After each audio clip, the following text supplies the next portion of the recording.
The all too familiar sound. We are live here at YouTube. I'm your host, Turismo, for the remainder of the evening as we carry on our playthrough. Gran Turismo 4 Randomiser. The prize cars are totally random. We could be in some of the greatest cars of all time, or some of the worst sheds possible. The chat box is over in that direction.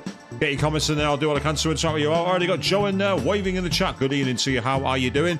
So we're going to pick things up with our run in the Japanese GT Championship. I haven't quite been able to get through all the races to catch up. So we are starting with a little bit of a repeat of a couple of races. I do apologise for that. I thought I had more time than I did. My fault, purely down to me. So we're going to do this again. We're starting to carry it on. Now I've got hards equipped. I'm going to put mediums on the front. I'm going to be risky. I'm going to have slightly wearing at the front and then hards on the rear. You're doing well. Great to know. That's fantastic. I'm absolutely fine here as well, Joe. All is going great thus far. So we are in the lead of the championship. Oh, listen to that engine.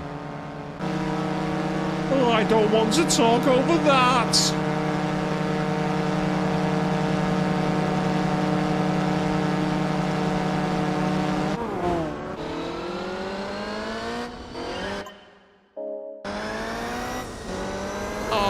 What a sound. So much better than the original GT4. The online beta version, it seems, had a far better soundtrack for whatever reason I do not know.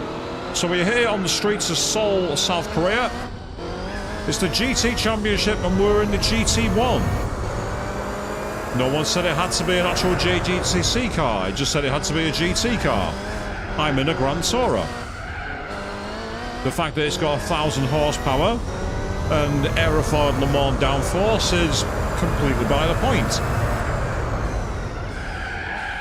Although I say that and I managed to lock up and go straight into the wall, that would be an end of race if there was damage on, but there isn't damage in this game, so I don't have anything to worry about.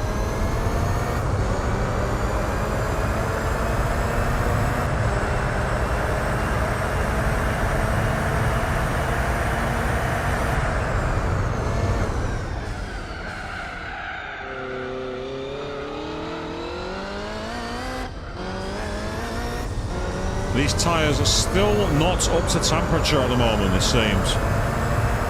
But they're giving me a decent amount of grip, so I'm okay for now.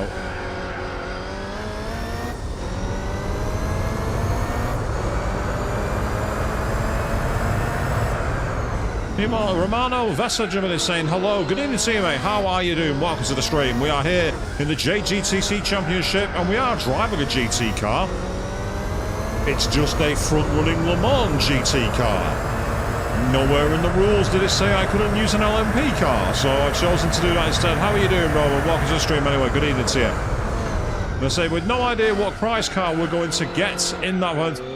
Ah, you're in the Netherlands, are you? Oh, that's fantastic. Welcome to the stream to you as well, Ava, to see you jump in there. So, Romano, apologies for this weekend with the Formula One.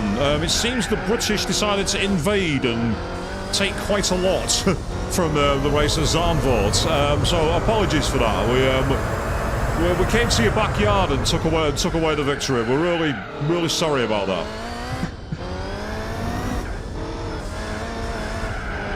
Oh, nice, Joe. That sounds awesome. So you go into a big car show with around 700 cars. Is it one of those where it's all different kinds of like manufacturers and different classes? What kind of things are you going to see there? I went to a car show in the UK back in about 2018, I think. Saw everything from the Le Mans Ford GT40 to really rather obscure brands like Rochdale and Scimitar. Yes, Princess Anne, the Reliant Scimitar. She has a Reliant Scimitar, you know, and that's... Yeah, definitely Romano. One of the great games on the PlayStation 2, Gran Turismo 4. Along with Need for Speed Underground 2, actually. That was actually a very good game from this era. And I need to be able to get hold of the early Midnight Club games. I'd love to give them a try at some point. The games made by Rockstar, because apparently they were very good, but I never got to play them. Oh, sounds awesome, Joe. Sounds like a real mixed bag then. Bikes, Le Mans cars, modern cars. Oh, that sounds really cool. My dream is to one time go to the Goodwood Festival of Speed I would love to go to Goodwood. Walk around in a vintage suit, watching people thrash old Le Mans cars and Formula 1 cars. If you speak in Dutch, I'm afraid, Romano, I don't speak it. I'm English, so I wouldn't even try and pronounce what you're saying. I don't want to butcher your language more than I butcher the English language. Well, that's a bit wide. Got away with it, though.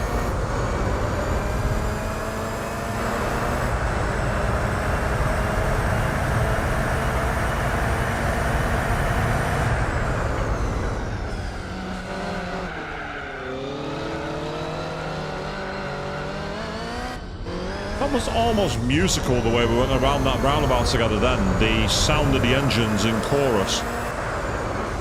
I feel like I'm presenting Top Gear. It was an absolute symphony as we went round the roundabout there. Oh. Not the safest place to overtake. Yeah. That's why. That'd definitely be a penalty if it was real life racing.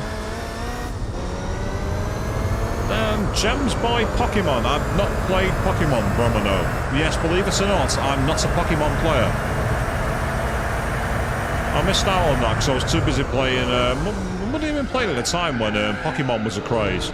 Late 1990s. I was probably playing Road Rash, to be honest, on my Game Boy. I was probably playing Road Rash.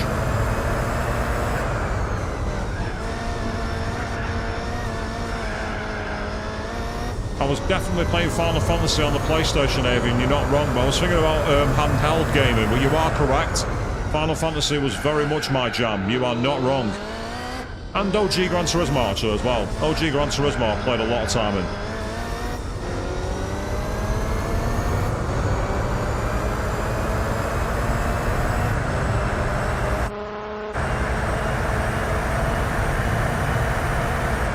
This circuit, I genuinely believe, was an influence on the Baku, Azerbaijan layout. Seriously, take the track map from this circuit, turn it on its side, and compare it with Baku. Tell me I'm wrong.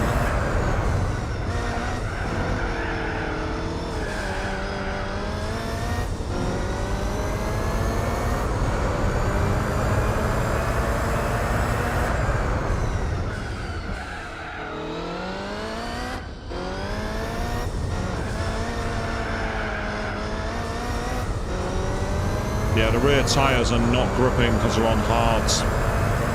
The front tyres are giving me a lot of point and squirt, but the rear tyres, they're not holding up as well.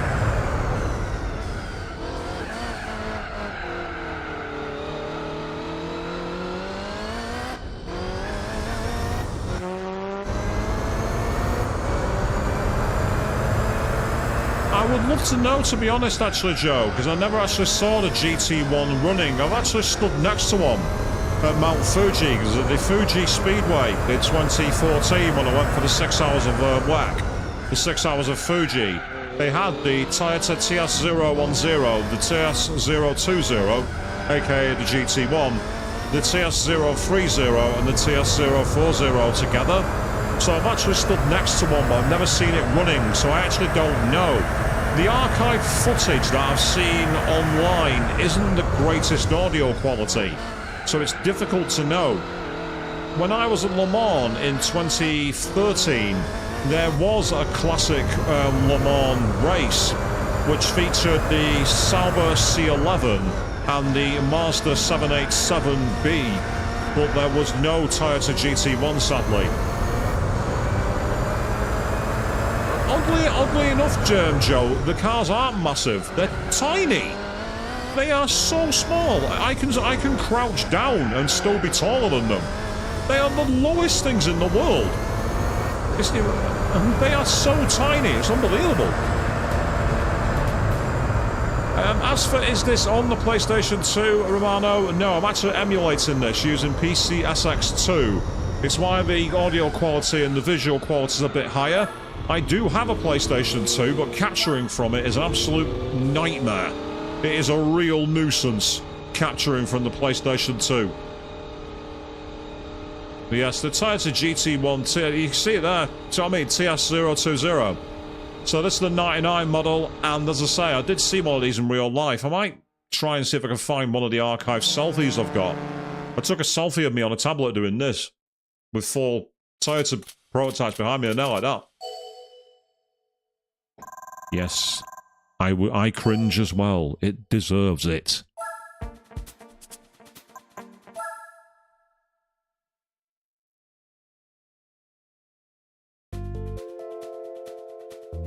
Just going to put a state save in just in case we have an issue with the save. So we're on the Fuji Speedway 90s.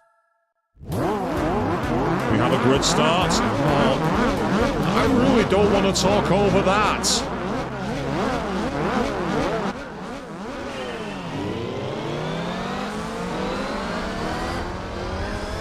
And it's a lightning start. We are away.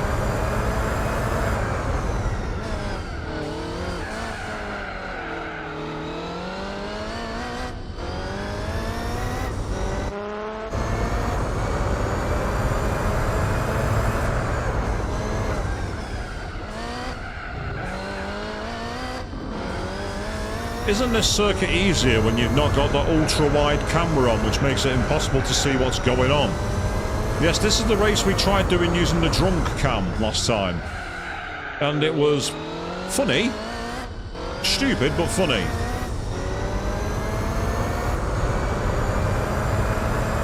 High downforce, high torque. Oops. Nope. I've overshot that.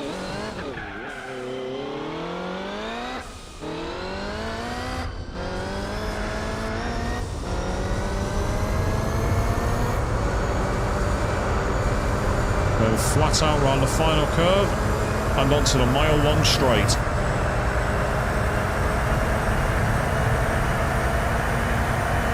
I love that we're actually hearing more of the air resistance at higher speed. Even modern GT games don't do that.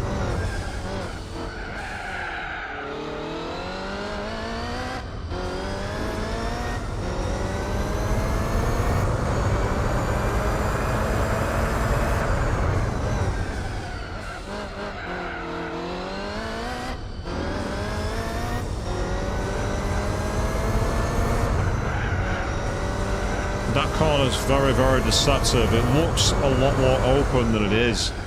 And you find yourself running out of grip very easily.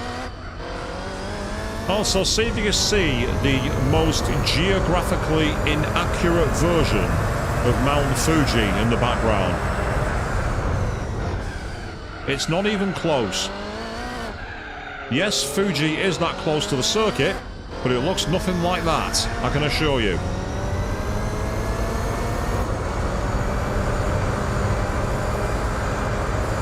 Beautiful threading there, absolutely awesome.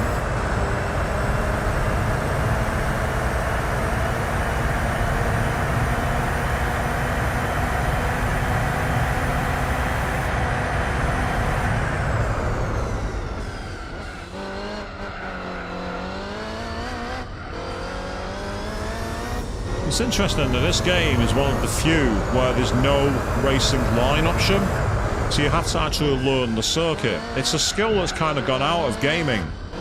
In the modern ones, you have a lot of the racing lines and control points. Here, you are thrown to the wolves, and I like that. I like the fact you have to start thinking about your braking points and out-braking yourself.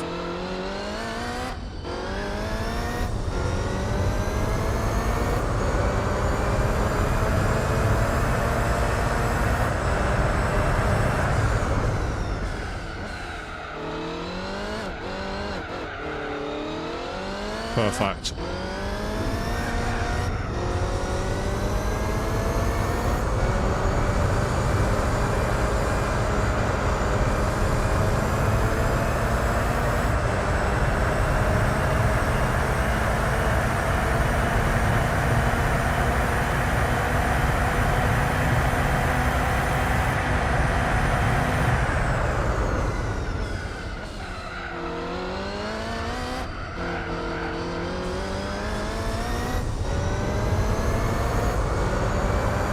Wow, really? So someone did the GT World Championship on Ford KA. Well, how can I'm sure I can get worse for mine. I'm looking forward to seeing what I get, because this is quite a long championship, the Japanese GT tournament. So we've got to go through all of this before we even know.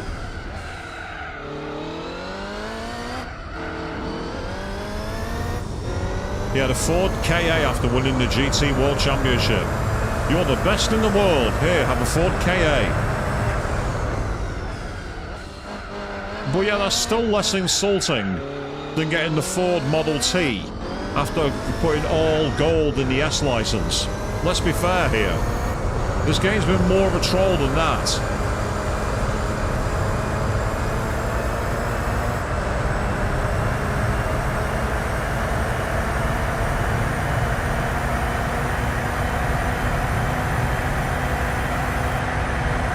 .150 and brake.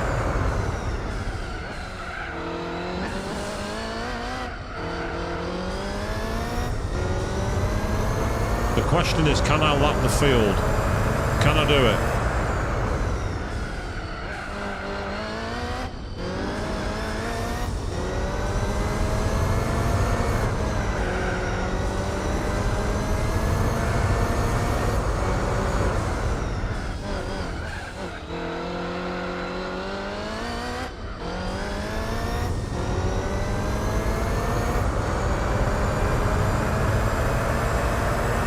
Not an ideal place to catch traffic, but masterfully done.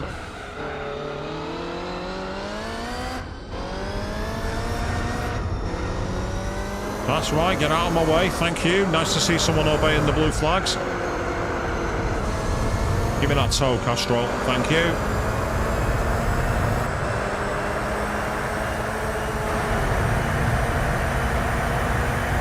We're still sat a lap that was nearly at the fastest lap. Now that is lapping a field. That's how you lap traffic. It was 100% clean. It was 100% fair. Featured some late braking maneuvers. Compromised me too little. Beautifully done. If I do say so myself. Although I'm glad that you agree, Joe. Thank you for that.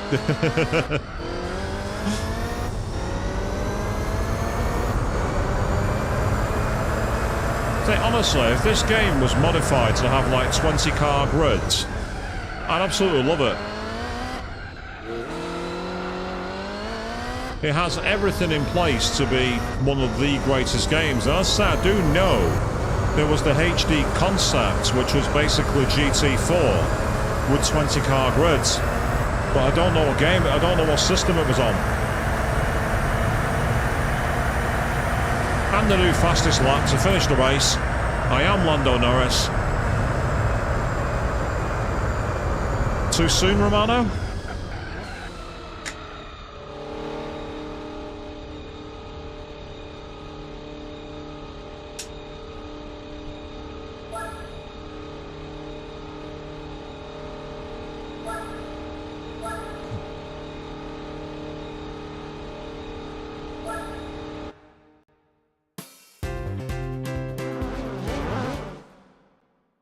Yes, rear mediums.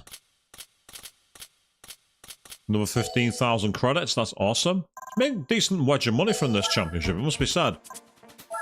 Onward to race 5, and this one takes place at the Twin Ring Motegi Speedway. We're going to have some fun here.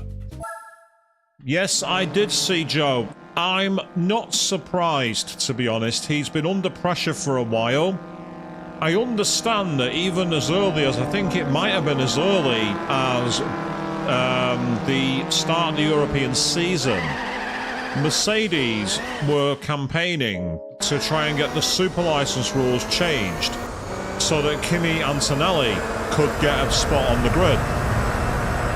And they were changed. So, bizarrely, after what happened in Zandvoort, evidently Williams, their patience ran out and it was time to say thank you very much, goodbye. Well, I understand that they approached Mercedes about using Kimi Antonelli, And Toto Wolff turned it down, saying he didn't want to disturb Gimi's new testing regimen in the Mercedes cars, which backs up a rumour that in an interview, Toto kind of let slip that Kimi Antonelli is going to be in that second Mercedes next season. So allegedly, James Vowles reached out to Christian Horner to try and get Liam Lawson. But apparently Helmut Marko wouldn't have Liam Lawson leave because he's meant to be in a Red Bull next season. Whether that's a V car or the mainline Red Bull, no one knows. So he got kiboshed. So that's why apparently James Vowles was not impressed with Mick Schumacher. Looking at his test data, he wasn't impressed. So that's why they've made the baffling and welcomely surprising decision to bring Franco Colapinto on. I've watched the Formula 2 Championship when it's been on this season.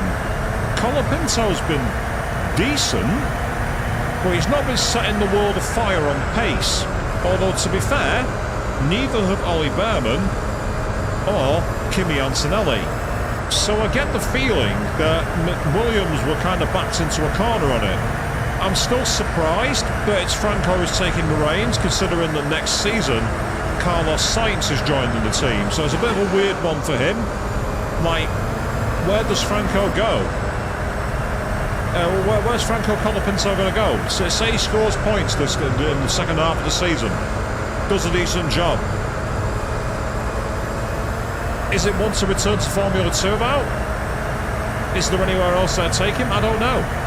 I say it's a shame for Logan, but at the same time, Logan Sargent has not been impressive.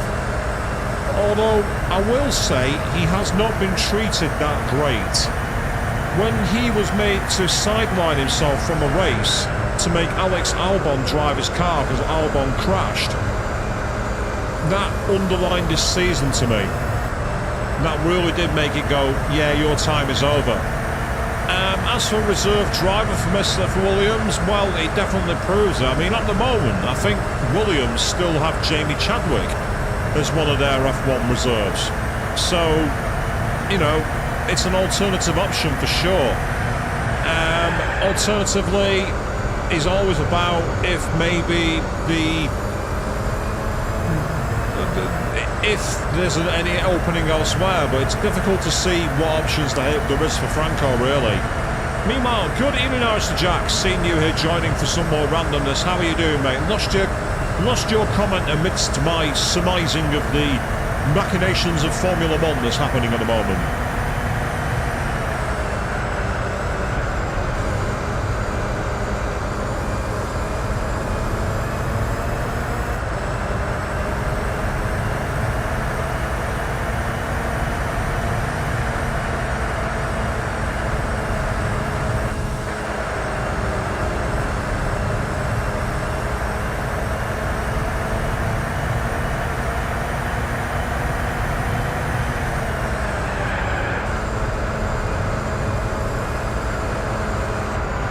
You idiots.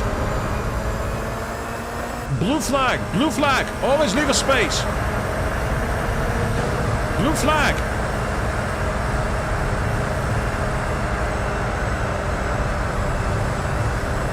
Yeah, that's me impersonating some Mercedes driver on the motorway here in the UK.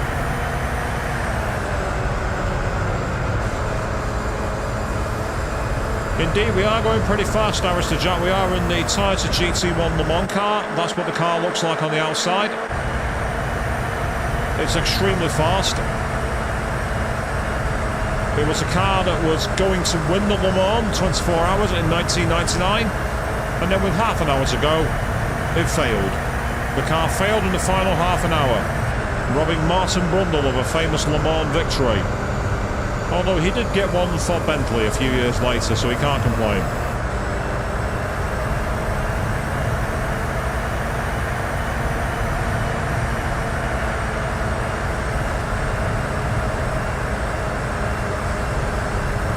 This is probably the easiest form of racing there is. Drive, turn left, drive, turn left, drive, turn left. Even James May can't get lost doing this.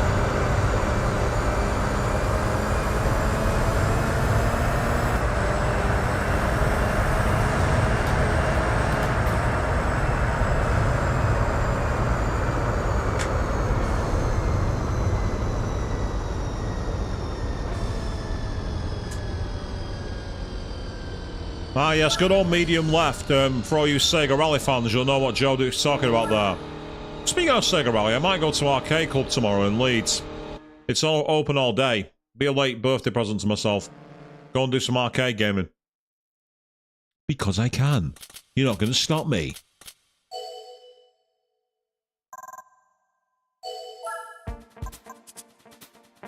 So we're now on to race 6. The question is, where's it going to take us to? I'm guessing Motegi? No, it's Laguna Seca. We're going across the Pacific Ocean, and we are taking in a race at Laguna Seca. This is going to be interesting. Oh, come on.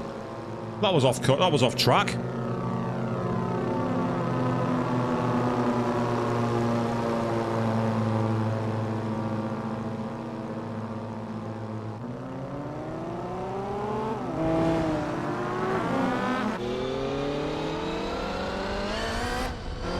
That Toyota was refusing to give me a slipstream then.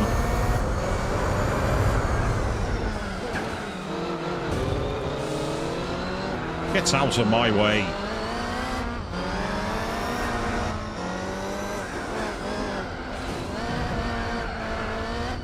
Who do you think you're pushing, you? Cut off.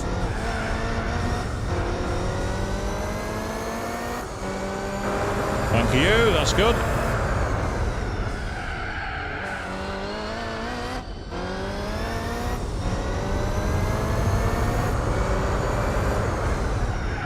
Oh, bugger. I've outbraked myself there. We're going rally driving, people. I don't recommend going off-road in a Le Mans prototype. It will be very bad for your spine. And it will be very, very bad for the Undertrader car. Very bad all round.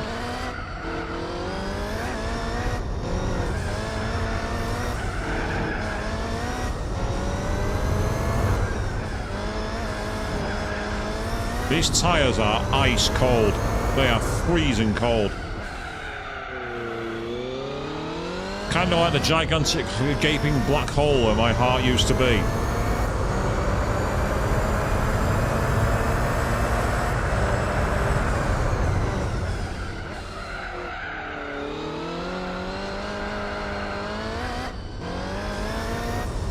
Yes, we're making smoke as we go racing.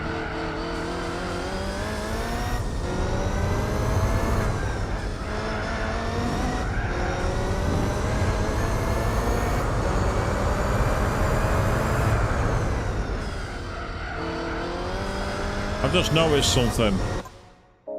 I had to get ready to drive at the bottom of my screen like an idiot.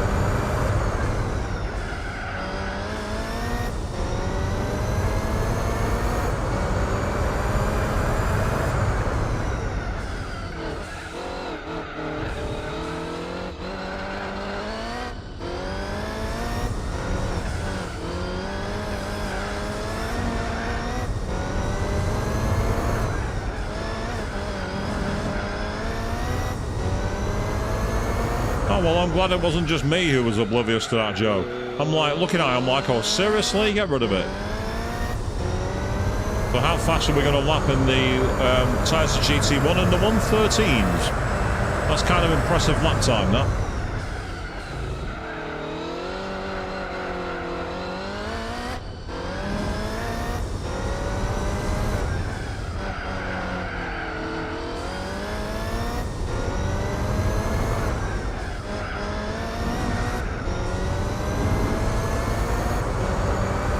We are now romping away.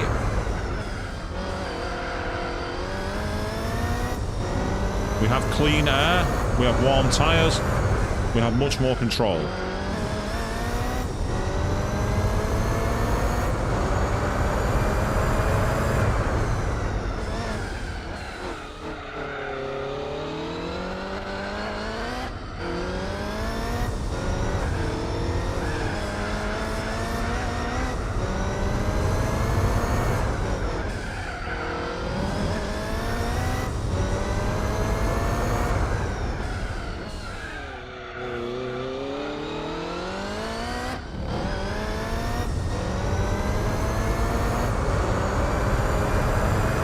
It's 1:13.099.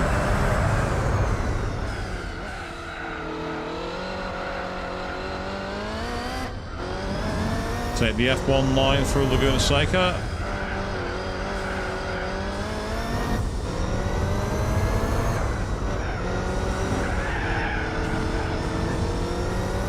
Went a bit wide there, but got away with it.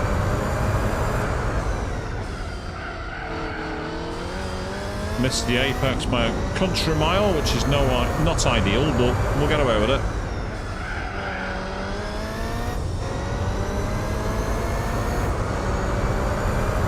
We are 42 seconds in front, so we've got all the time in the world.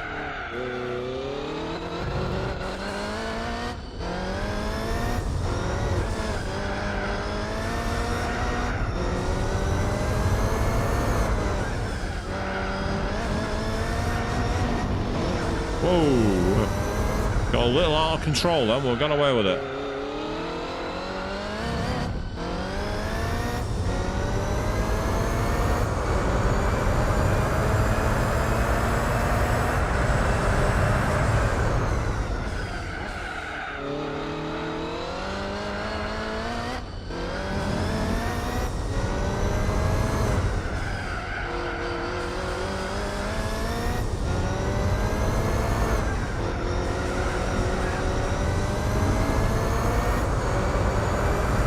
Two laps to go, well, 3 laps included in this one. Yeah, better, that's good.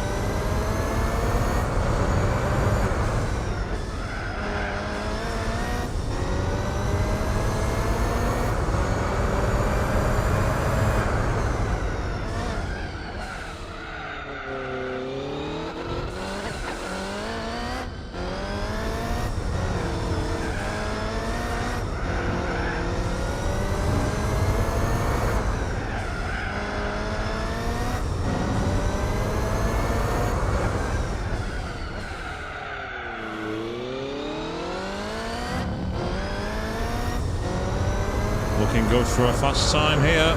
Very fast indeed, 1:12.092. But now for the part I'm not looking forward to. Lapping traffic at Laguna Seca. This is going to get ugly. There is no room to pass here. It's very much a one-track bike track. You're first. You moved in the braking zone, you pillock. What do you think was going to happen?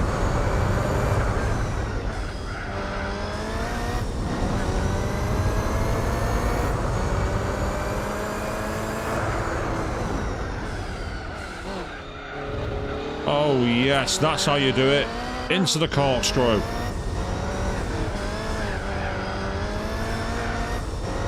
Well, drive through the dust, get a face full of sand. I appreciate that, NSX driver.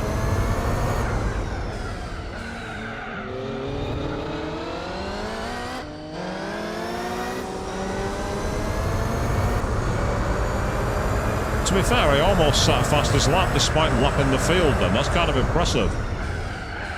I got raw pace from somewhere.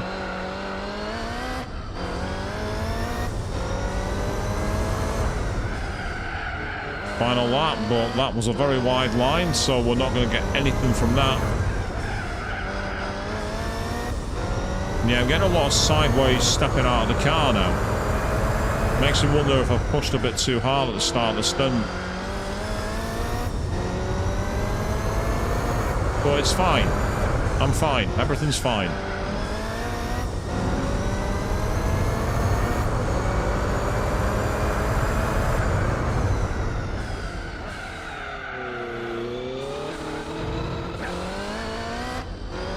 Nicely taken through the corkscrew as we go into the back part of Laguna Seca, into the back sweepers. Despite the banking of that corner, you don't get the cambering, which is annoying. It makes it very tricky to get the grip down. Whereas that corner feels off camber. But it doesn't matter because we are headed for the line and we've done a 1:13.4. Not a fast lap, but enough to win the race. Rather comfortably in the end.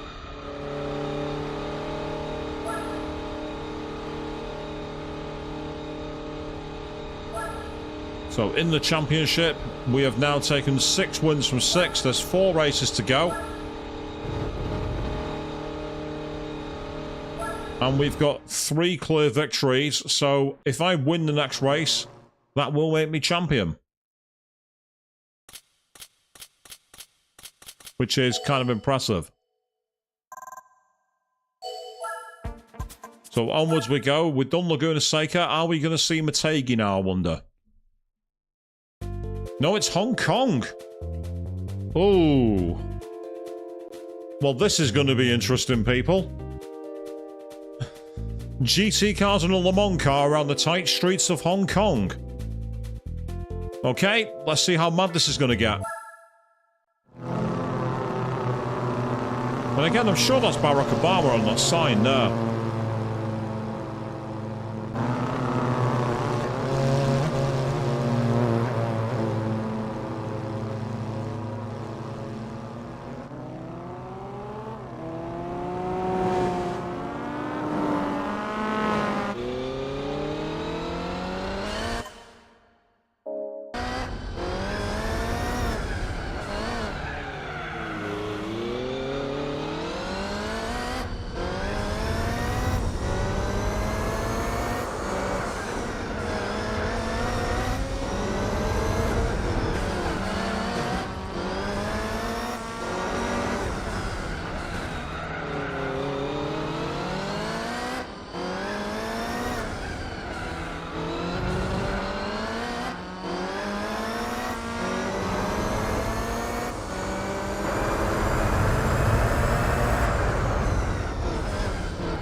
Well, I'm amazed I managed to do that.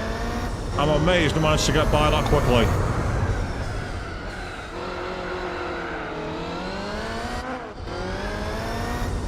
We have 9 laps of Hong Kong to do. But despite it being a short circuit, there's not really much in the way of straightaway, so you don't really have a fast lap.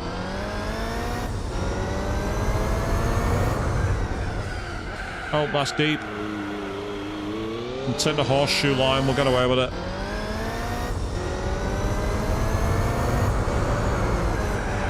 Oh, horrible understeer then.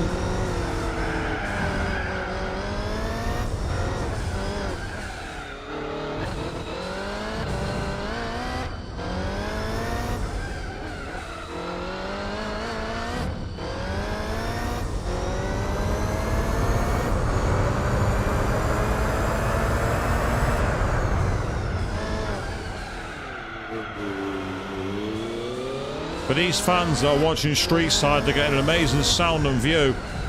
For us in the car, we just want the race to be over.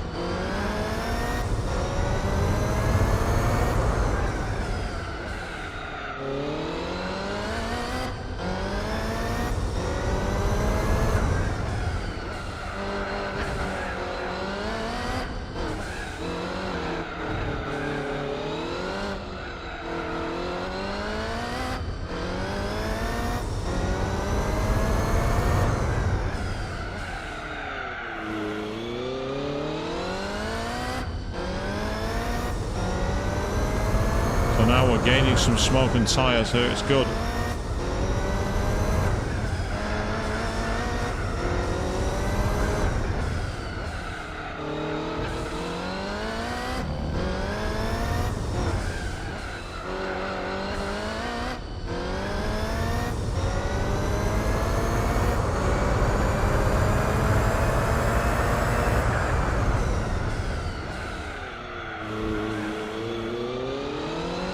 On this circuit, it's kind of difficult to offer much in the way of commentary because it's so short, fast and snappy. You really have to get deep into the concentration zone. You say you love the city tracks, Joe? They are nice, fun to drive. In terms of races to watch, they can be sometimes kind of soporific. But I do like the challenge that they bring, where you've got a temporary surface, much more like urban environments. You got a lot of quirks to them. I do like some of the circuits, don't get me wrong. And I'd say it's fascinating to see how they've made a race circuit out of such a tight and twisty section of the Asian streets, because Hong Kong's a very compact place, so making a racetrack out of it is not easy.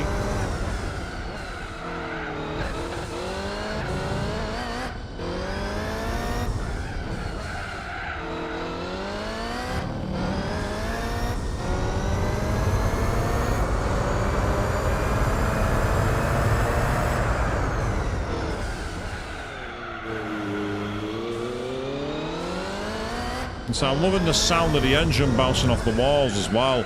In 2011, I was lucky enough, and I've actually got a video buried deep in my archives on video playlist, of me seeing Jenson Button driving one of the McLaren F1 cars around the streets of Manchester, a place called Deansgate. And the sound of the overrun as the engine just like dumps unburned fuel into the exhaust was amazing. It sounded gorgeous.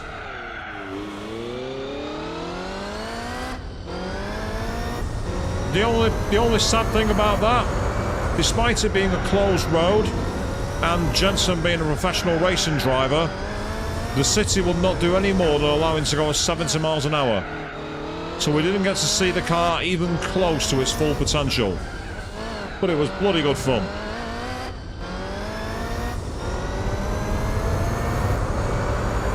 It was videoed on an ancient camcorder as well, so the footage is gloriously gorilla. I'll say that much.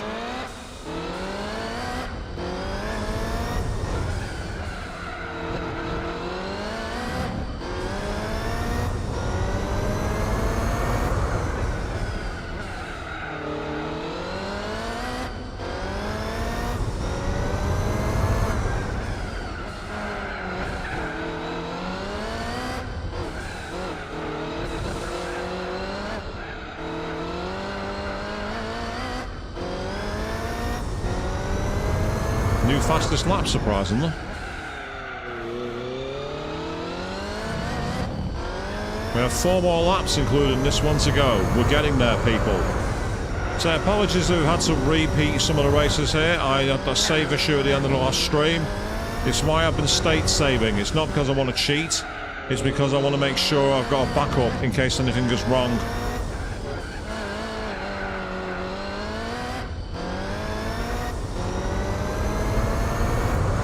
Said that NSX driver's broken 3 of the pack, but he's just not got anywhere close to me, and I'm not surprised.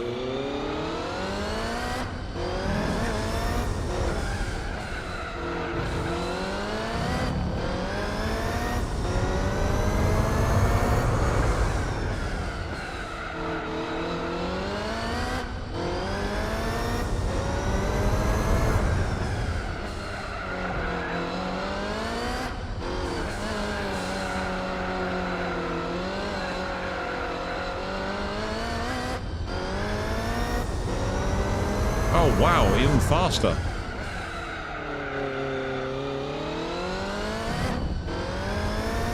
The tyres must be just hitting the sweet spot.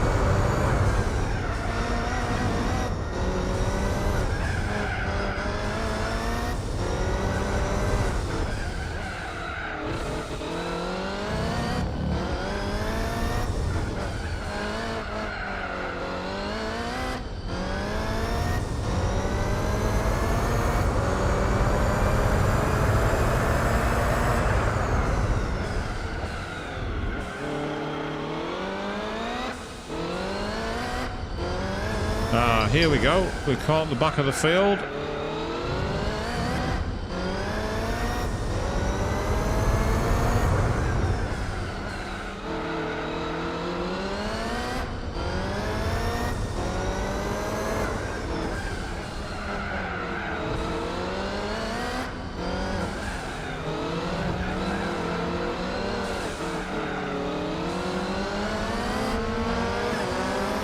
Move. Get out of my way.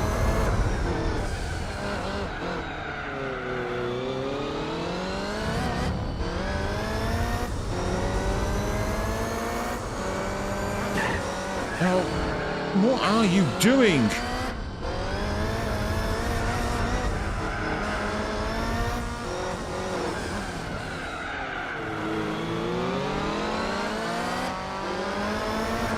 Accept that you're slower than me.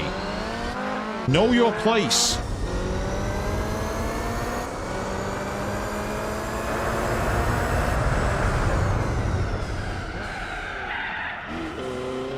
Had to briefly down the handbrake then. The only way I was going to get around the corner.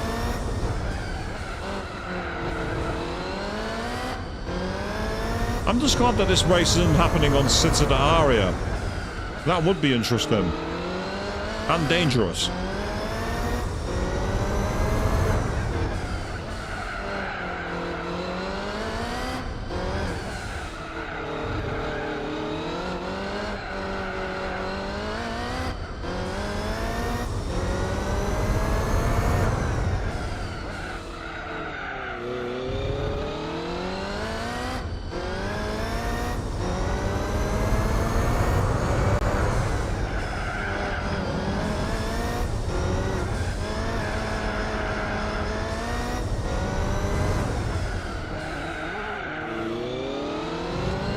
Yeah, how wide do you want to take that corner on a sex driver? You went into the wall then.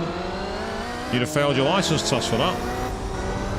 I know, because I did multiple times.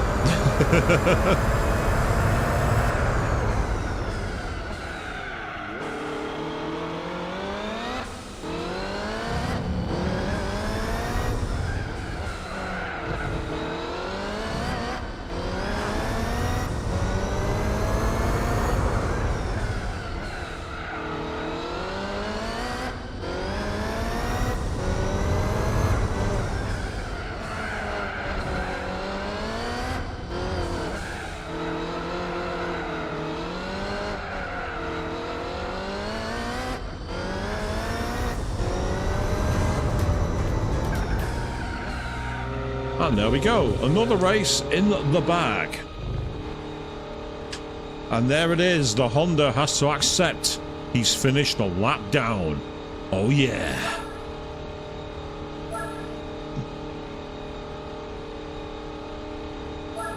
And that means I am the JGT champion.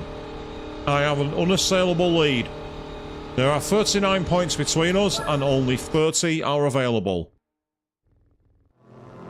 I am the champion, so the question is, what prize will we get for the Japanese GT tournament? I'm expecting an absolute shed. I'm expecting like a 1910 classic car or one from the 1930s. But we're going to Twin Ring Motegi for this one. We'll do 6 laps here.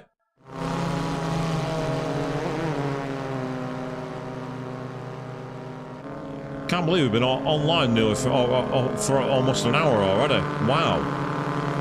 This really is one long tournament. It's a long championship to do this one.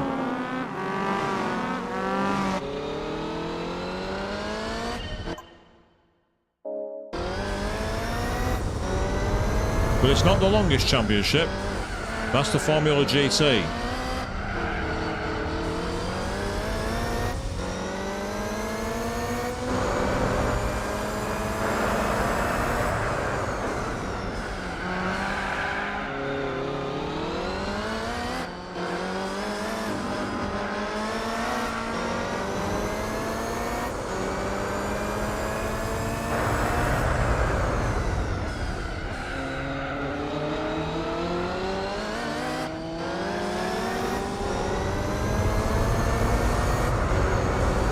Through into first as we're back on the road course. Whoa! Well, we managed to spin the car. We caught the grass. Oh! And then I got punted. I think I caught the grass on the inside then, and I tried to catch it. It just wasn't there.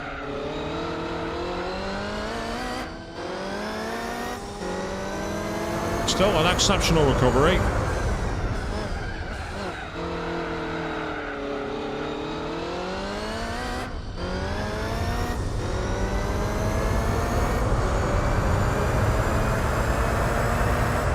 Maybe this is where I should put the initial D soundtrack on at the same time.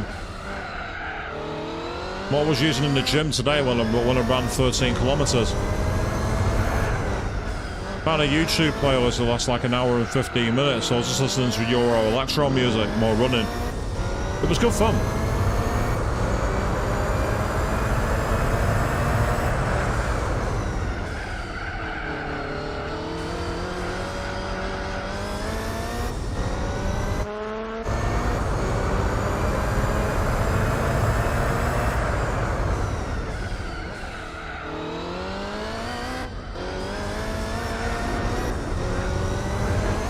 Whoops.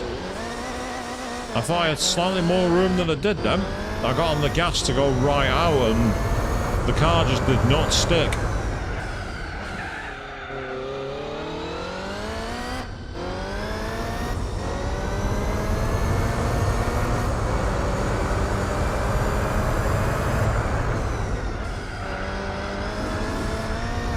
Well, at least this time I took the corner properly.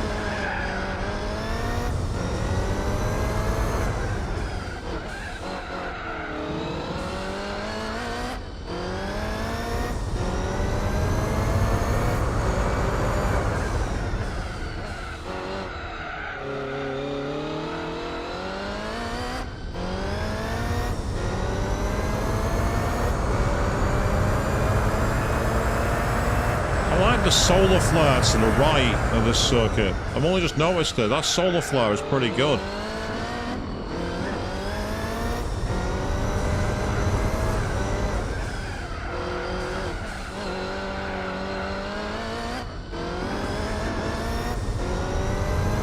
It's an early morning race and Toyota are stomping a mud hole in everyone's backside.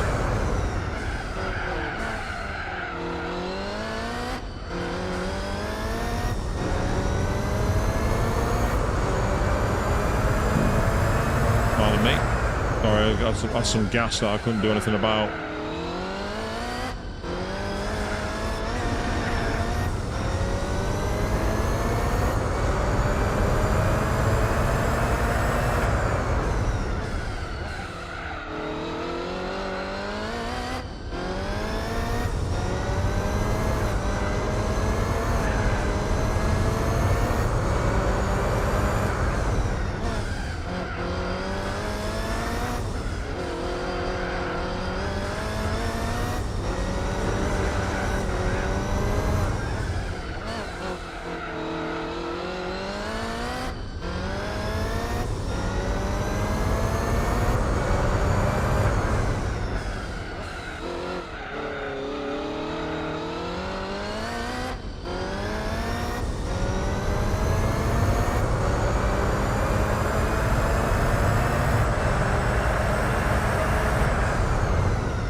Oh, that's wide.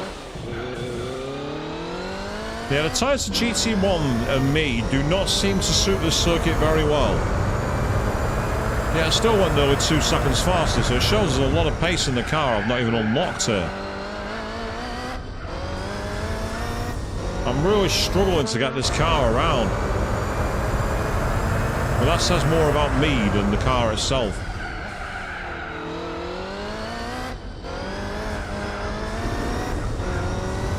Right, this time I managed to get that corner nailed.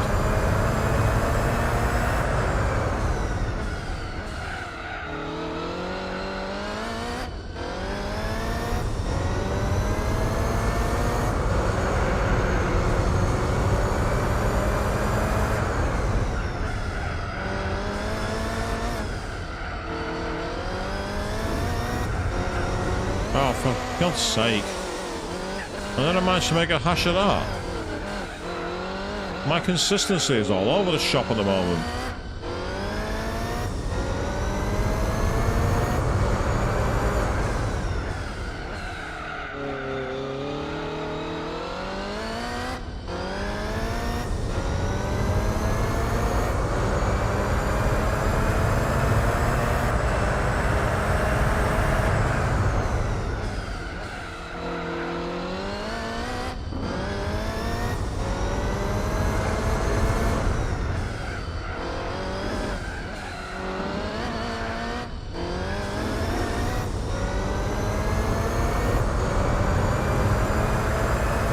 Still faster.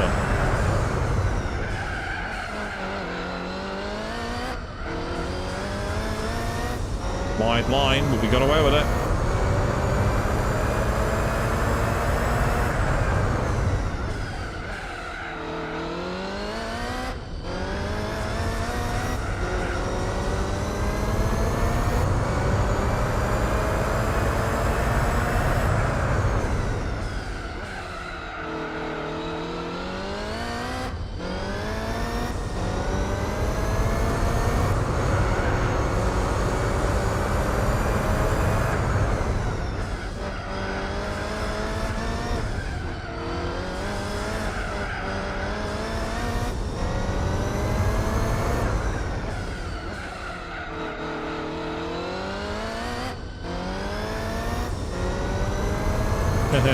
You like the city tracks as well, do you, Alistair Jack? They are actually nice. They have a nice look to them.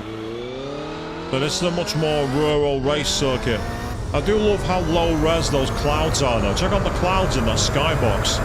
They are so bad. It's unbelievable. They are extremely low res.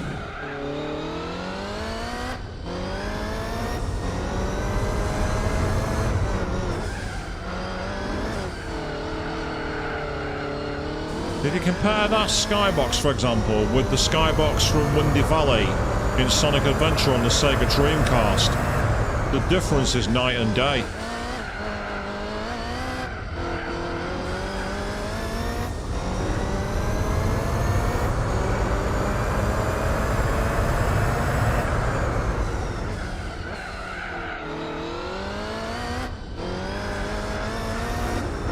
And speaking of Sonic Adventure, of course, in case you've not seen it, the trailer for the third movie came out on my birthday. And it looks pretty cool. Looks like it'll mix Sonic Adventure 2 and Sonic Heroes, which is not a bad thing. Not a bad thing at all. Ah, no worries, Joe. Take your time, mate. No rush.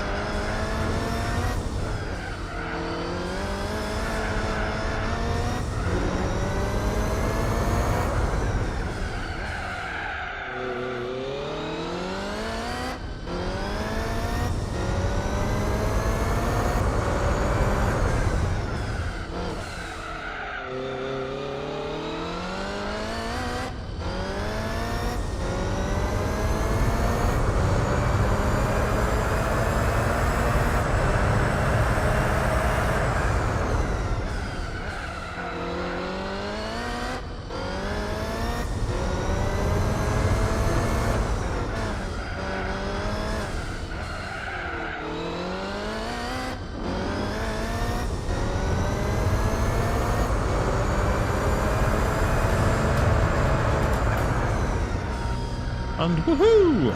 Another race in the can. Race 8, I believe. Yep, there we go.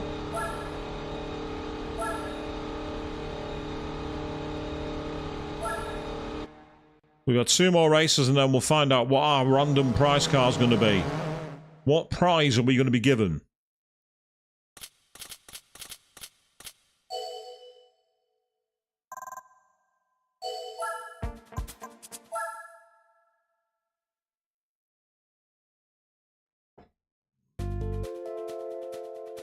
Ah, the 2005 layout, and I'm guessing the final track's going to be the full race circuit of Suzuka.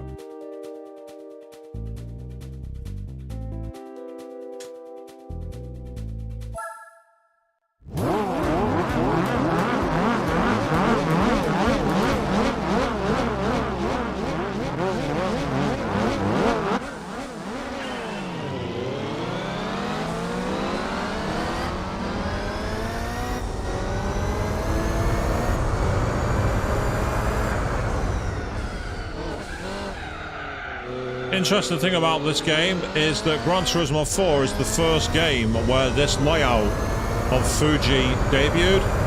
It was obviously changed for the Formula 1 World Championship, which only did 2 races before going back to Suzuka.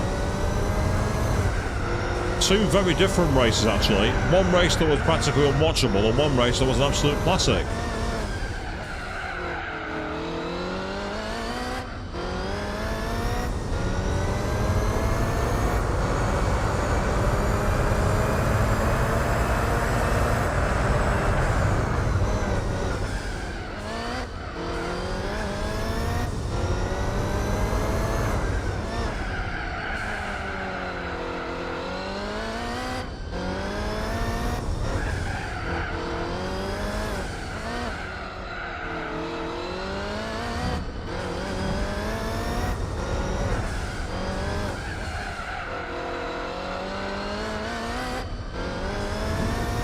And I do actually think this could be a good circuit to come back on the calendar.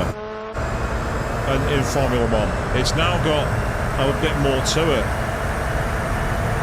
Access is still a minor issue, but it's actually not as bad as it was.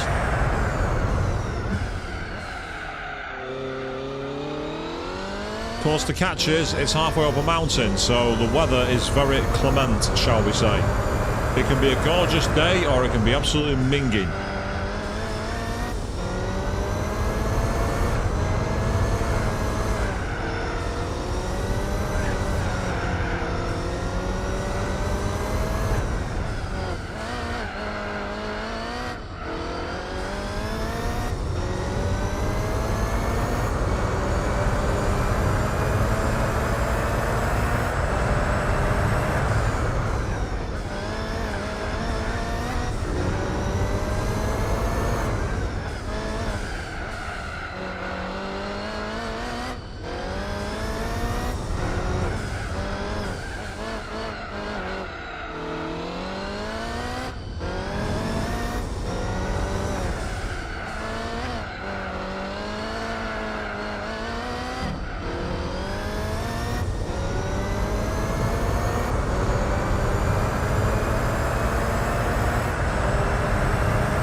Oops, that was wide.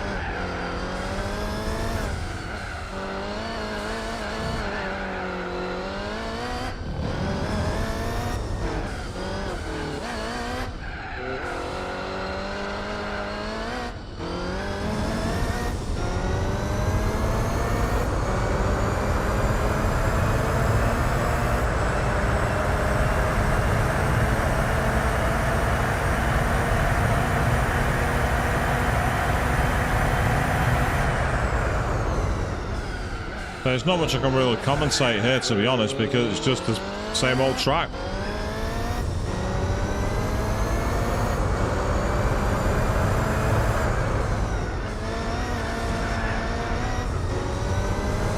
But I do like the sense of speed that you get from this circuit. A bit more banking to these corners could make it really epic. We've seen that as Zandvoort with the likes of turn 3, turn 7, the final corners. So something similar to that could really bring this truck alive.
That felt good.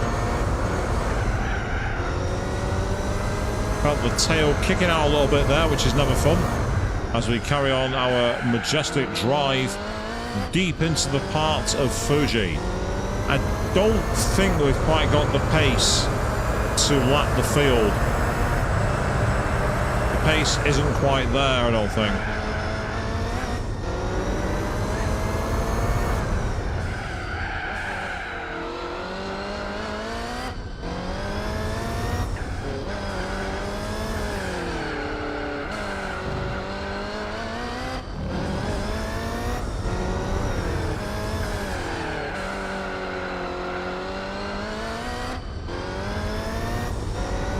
Right, final lap. We might be able to do it on the back straight at the final part of the race.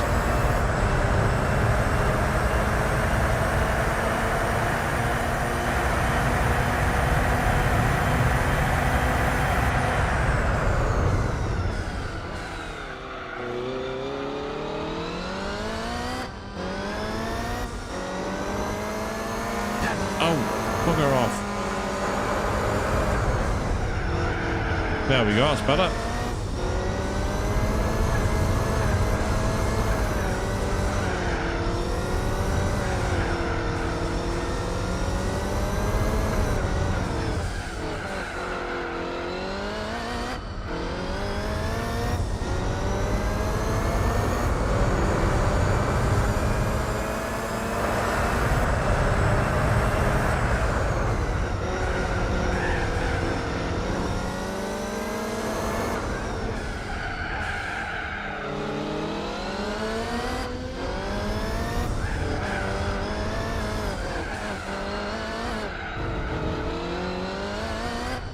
Can I get a slipstream and take him on? It's going to be tight, but let's go for it. Here we go.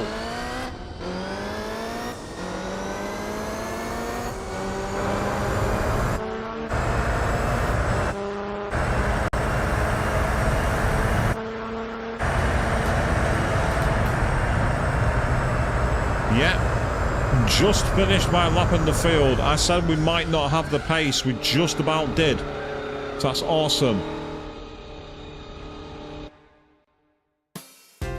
So we have our literal victory lap in a moment. The final race of this championship.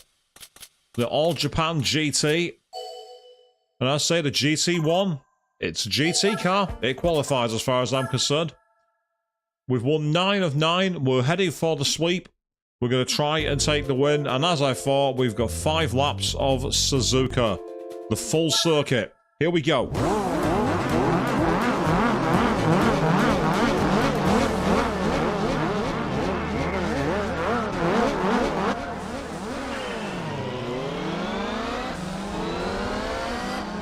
Well, they got much better starts this time, but it wasn't enough to save them.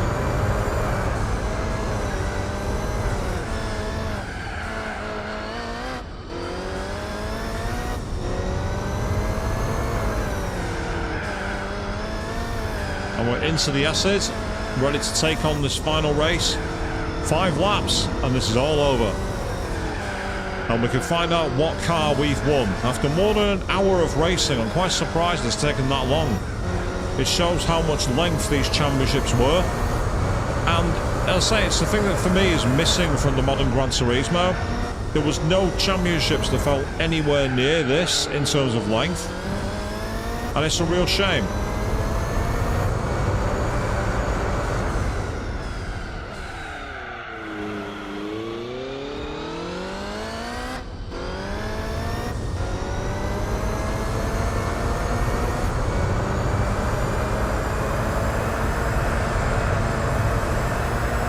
Brake at the service road and head into Spoon.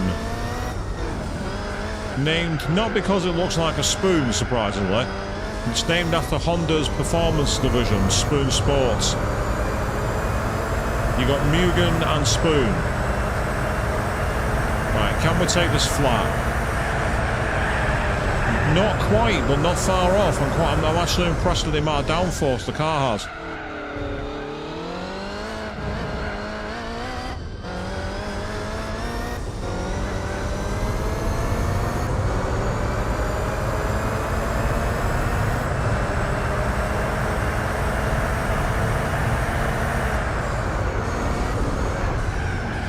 Oh!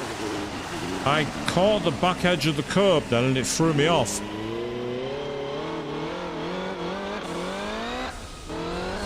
I'm still miles in front, but that's very, very annoying.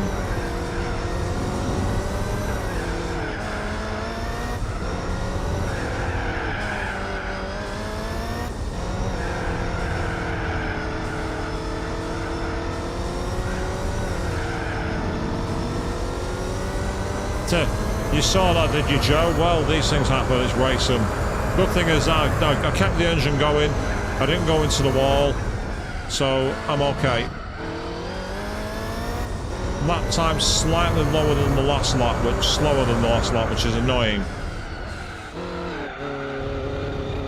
That gives you an idea of how much time I've lost.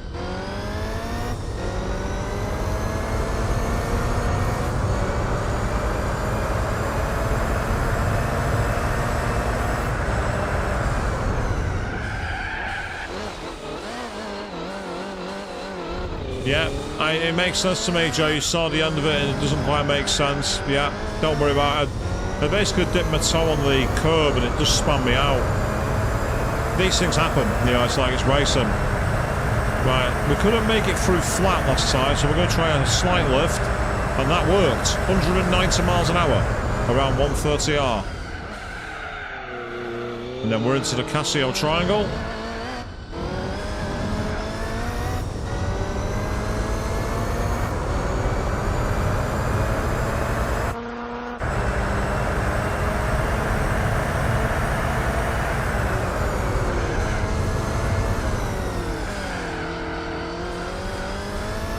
Yeah, that's better. Much better.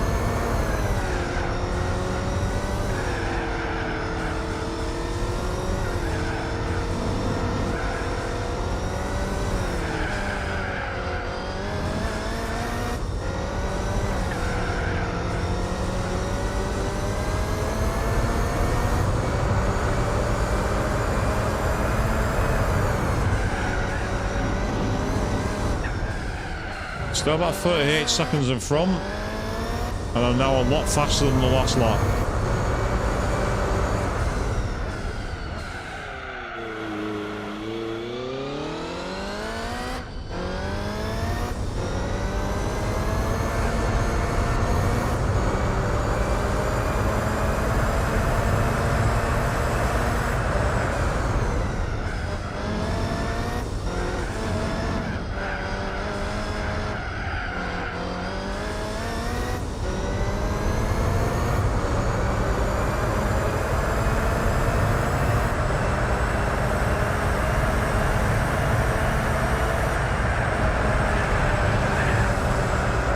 Quite legit, but I'll take it. Car was getting out of shape on the way into the corner then.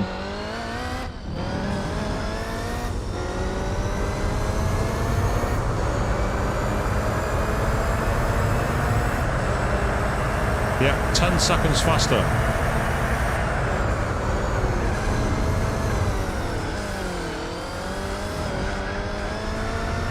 Oops, that wasn't.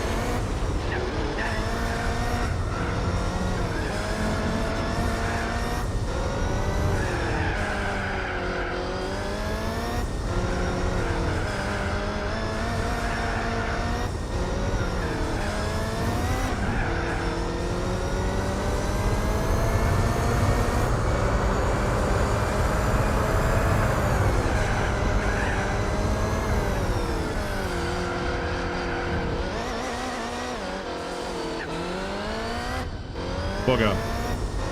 I just did a Sebastian Vettel.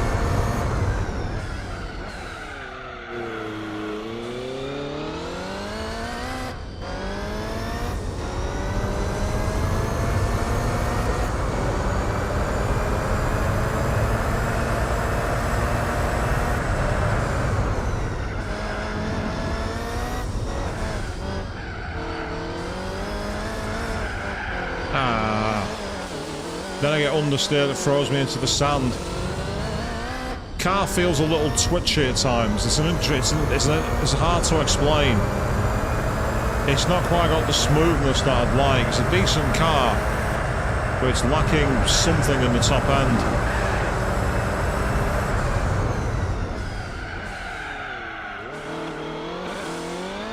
I think the problem is exposing my talent level. I think that's the issue. Or my lack of talent, shall I say. Well, this is our victory lap here, people. We can take as much time as we need to.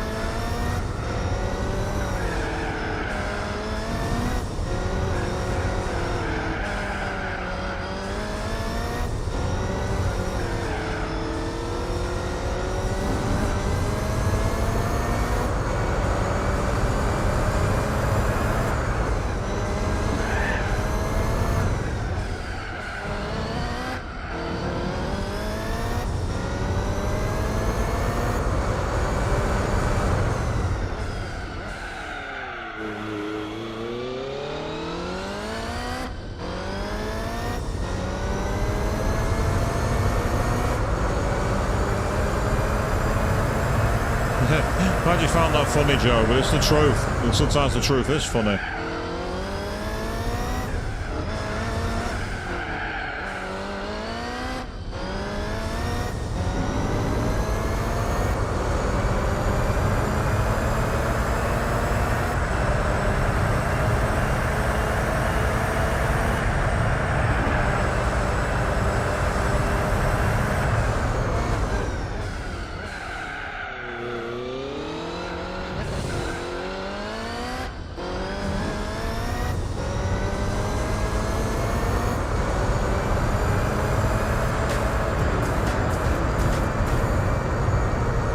So there we go. That's the final race of this championship in the bag. We've been racing for over an hour. Much further than I thought it'd take. But we've done 100 points. We've scored more than double of our second placed championship driver. We have dominated.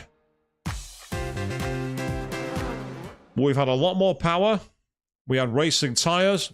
Everything was very much in our favour, it must be said.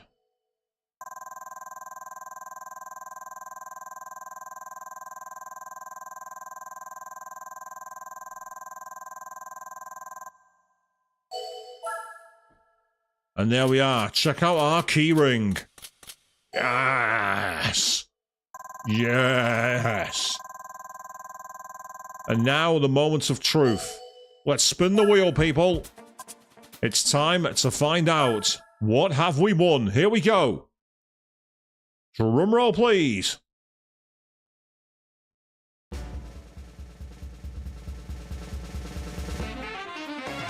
Oh, very nice. Excellent. The Camaro Limit LM race car. And I love that two-tone red and white. That's a nice reward. That's a very good reward.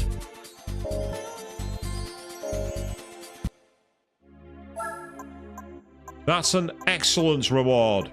Now, we're going to actually stay in this area because I'm sure there's one of these events we can actually do. Yes, it's a championship. It's the Tuning Car Grand Prix. And there are no restrictions. High-performance cars with spellbinding attraction of more power. Oh, yes, they are. They're spellbinding when they have 1,000 horsepower and Le Mans prototype suspension and aerodynamics. We're beating this. And we're starting with 3 laps of Apricot Hill. We're up against 2 roofs, a Trial Celica, and a Muse S2000, and a Mines Lancer Evo. Whereas I am driving in a Le Mans prototype race car. This is going to be an annihilation.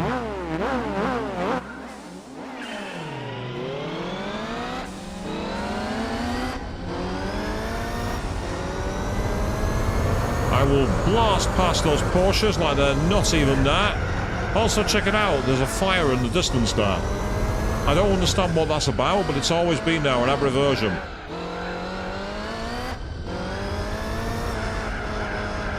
Now, for those of you who are fans of Gran Turismo 2, this might feel a bit familiar, because one of the S license tests has you driving the Toyota GT1 around Apricot Hill. And it was very, very hard to get gold. It was easy to pass, but to get gold was very difficult.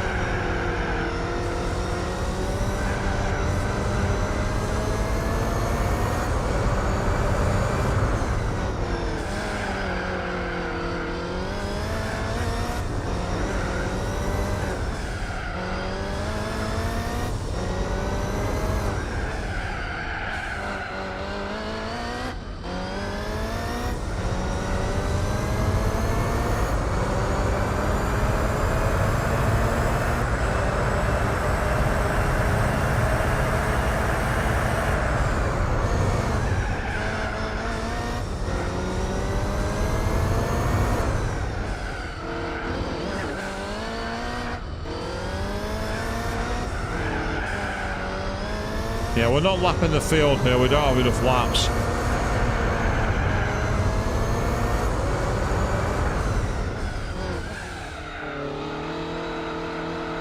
But that's okay, because we're still way out in front.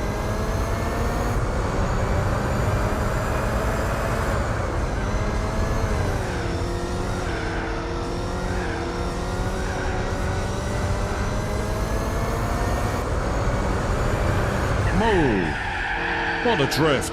What a drift. I did well to hold that.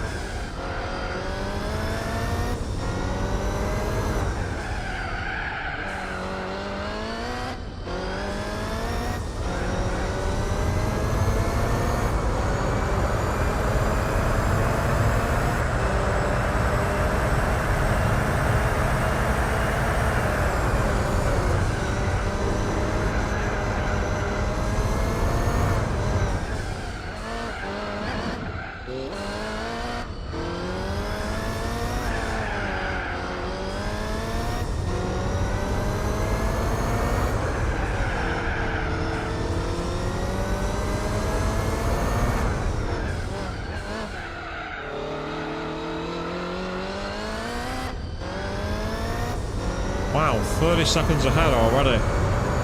We are so much faster in the field.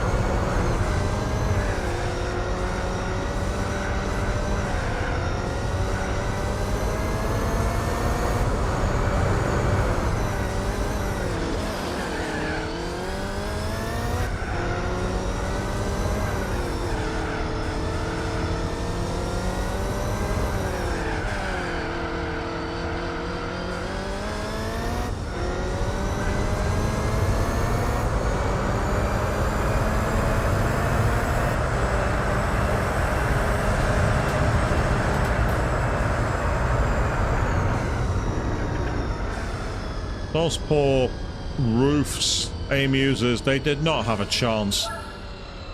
I feel dirty. That was so easy. That was domination. Absolute domination. 10,000 credits. Nice. We make some decent money here in this tournament. Next circuit we are going to is Fuji Speedway 90s. Well, we've only got 3 laps. So that means I want more speed. That's right. I'm bringing the medium racing tyres out. This is not very fair. But I'm not here to be fair. I'm here to win. Let's get going.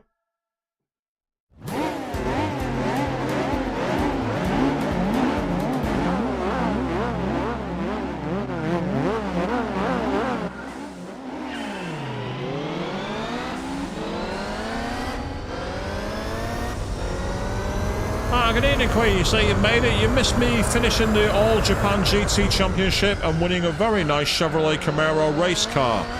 So we are now taking on the tuning car tournament, and everybody else is in normal race cars. I've turned up an Le Mans prototype, so I am way out in front. Game's been very nice to me. Exactly, Queen. Yeah, my randomizer luck has been very good so far. It's got to run out soon. It really must.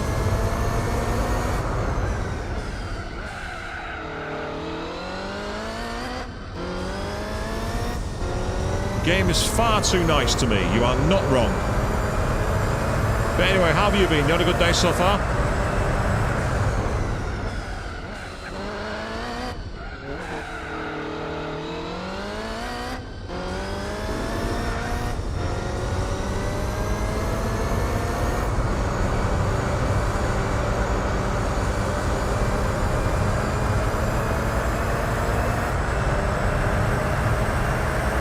This is rocket speed. 1 minute 20, not a bad lap. Oh, you had a car home with 40 cents on a shoulder. Oh no, not what you need. Did she ask to speak to your manager?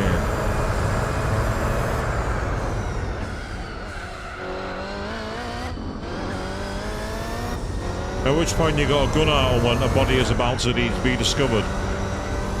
Oh wait, no, that's me.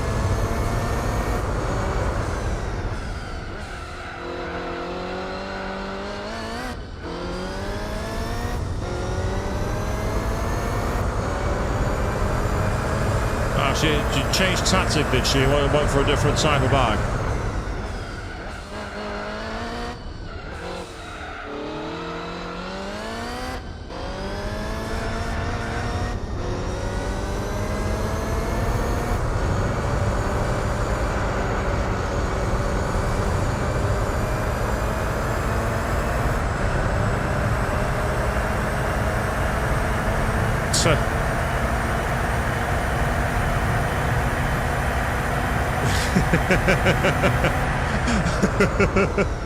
Well, you know, people think that because you're in the public facing, you are like some kind of like major mediator and like have a duty. They don't appreciate that you're there to collect a wage and go home.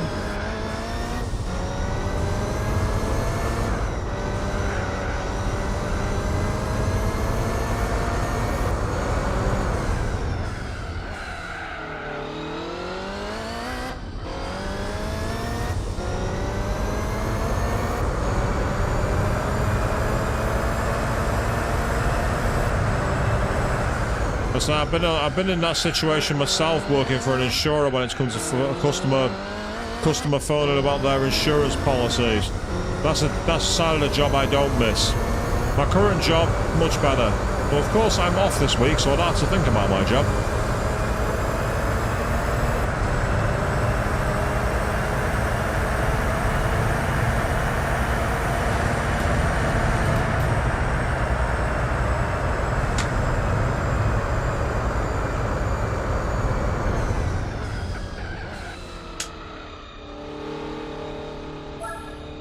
Yeah, you have to like kind of almost treat it as like water off your back and go, right, okay. Remember years ago, a friend of mine, their boyfriend, worked in what we in the UK over here called debt management. And essentially it's an arm of a bank where if you have like, say, a loan, credit card, mortgage, whatever, if you fall into arrears so that you're behind on your payments, what will happen is it'll get passed to their team, and the idea is they'll basically contact you to try and make arrangements for you to make payments and start clearing your thing in order to avoid it being passed to bailiffs and solicitors and everybody else. And they were saying that they're in the job, they're as nice as they can be, but people often get phone calls from them out of the blue, so they're obviously quite aggrieved, quite aggressive. And at one point, they're starting having someone like swearing at them, kicking off, giving them all kinds of shite, and then like threatening, "We're going to come to that office and we're going to drag you outside and we're going to stab you." And my mate's boyfriend just goes, "Okay, but it won't stop you being in debt." And that was like almost a polite version of, "I don't fucking care, just make a payment." But it just made me laugh, the idea of like, you know, you just had your life threatened. And your response is, yeah, but it won't start you being in debt. It's almost a ball and chat move when you think about it.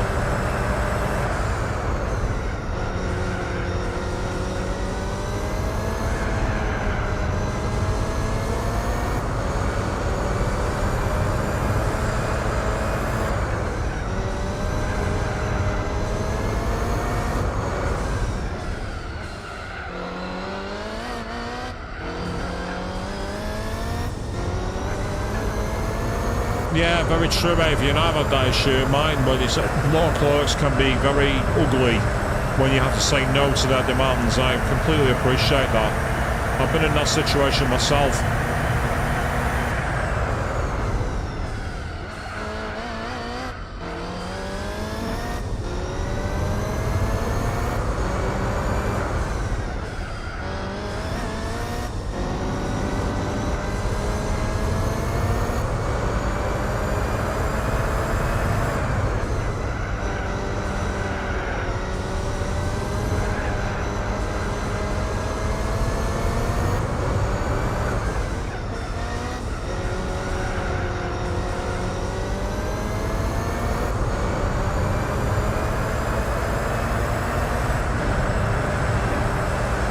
I managed to just about hold that. I could have been much better, but it could have been much worse.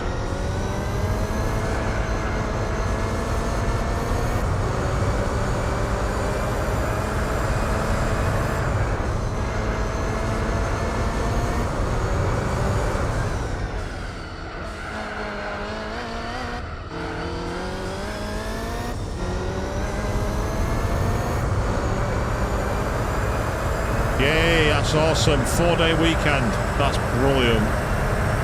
Fully deserved, fully earned.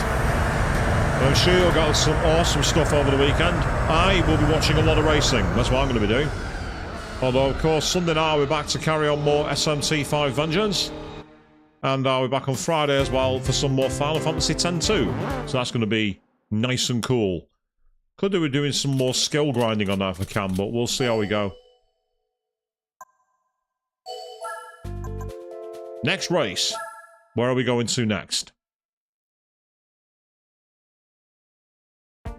Oh, we're going around El Capitan. This will be amusing.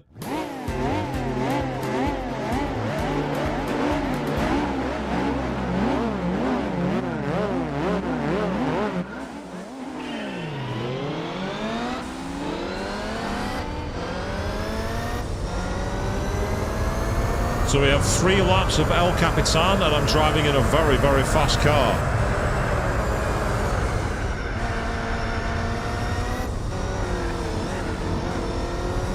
It's almost like doing a road course in the Colorado mountains, this. Oh, that's wide. Got away with it though.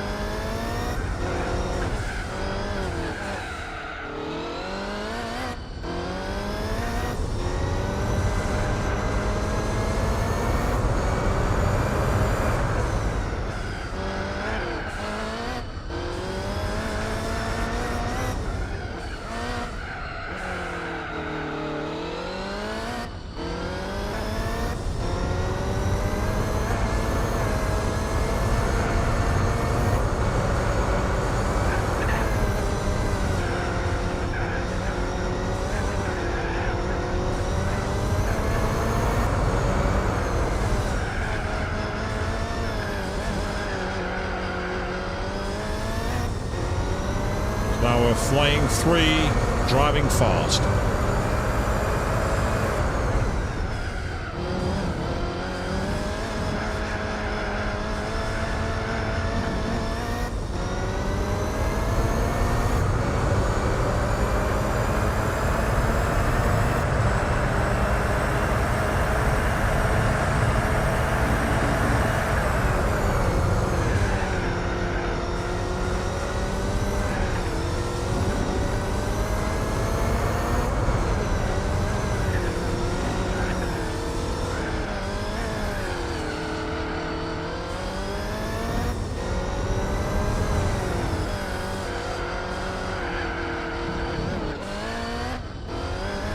Not sure that counts as good cornering, but we'll take it.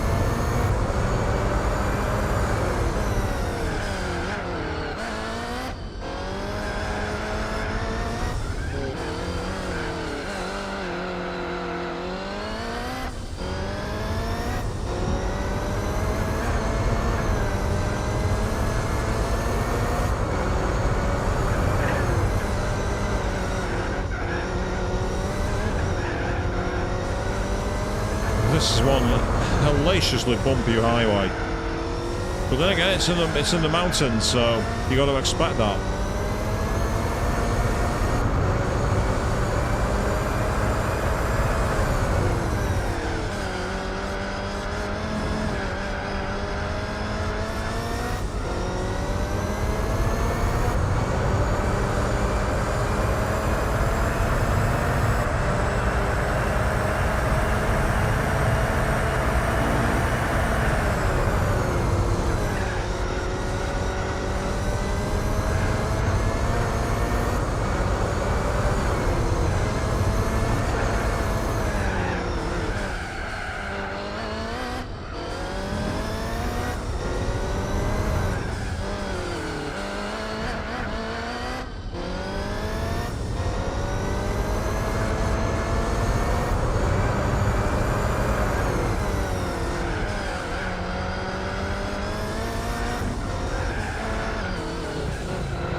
I took a bit too much of the inside curb there, I think, but I think I've just about got away with it.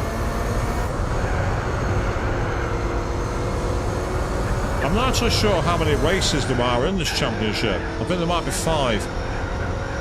Which makes it a bit more bite-sized than the last one, which had 10 races.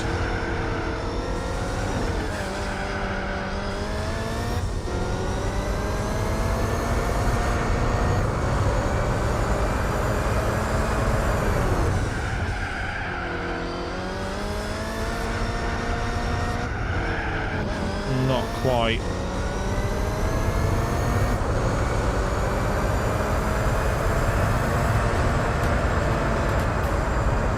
Yay!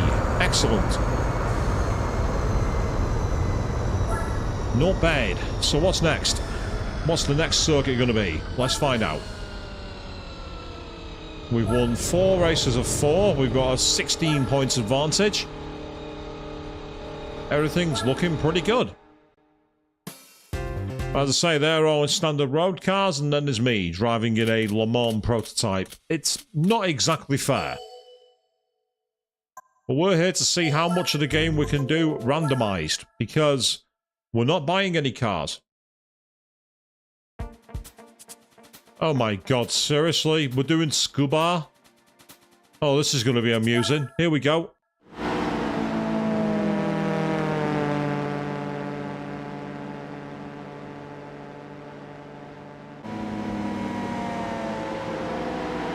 This is a very short circuit.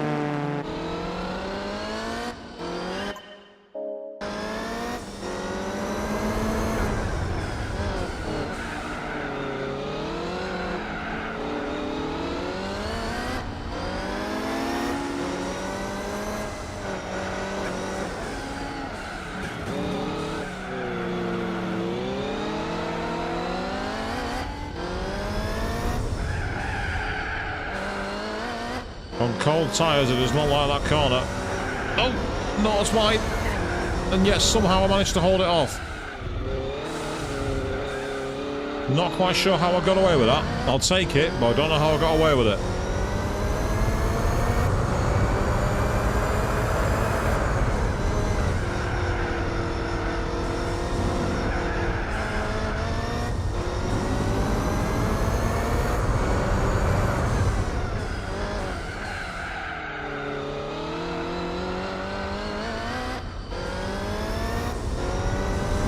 So the thing about this circuit is once you finish a lap, you start the lap and it's over. It's incredibly short. So the advantage of it is that you end the race quite quickly. The downside is if you make a mistake, it can be tough to claw it back. It's not really designed for Le Mans prototype cars. It's meant to be used for road cars, testing how they carry passenger loads and things like that.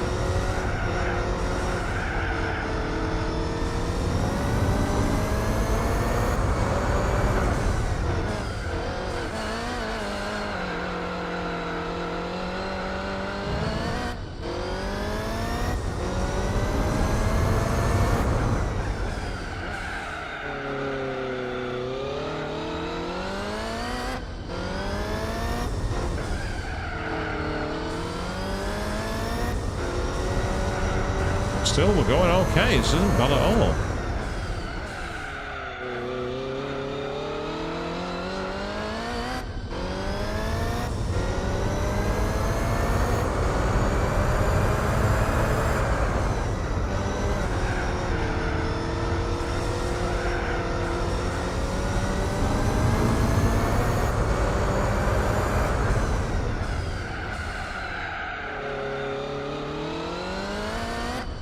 Just 2 more laps.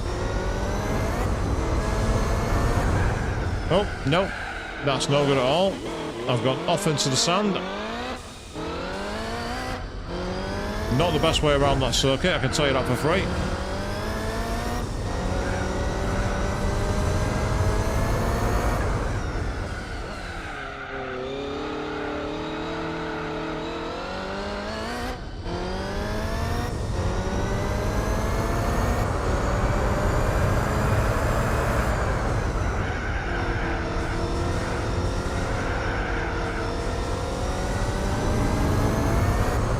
Still, despite that off, we've actually gained quite a lot of time on ourselves. Our lap time was only half a second off our best lap.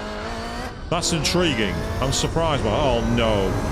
I'm not going to catch the park. Please tell me no.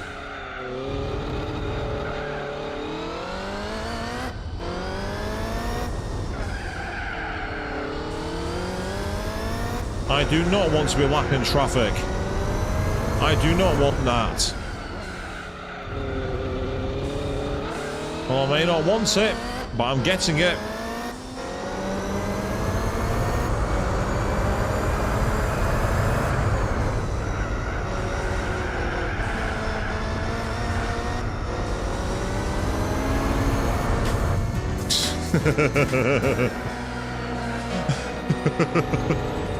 That poor Amuse S2000.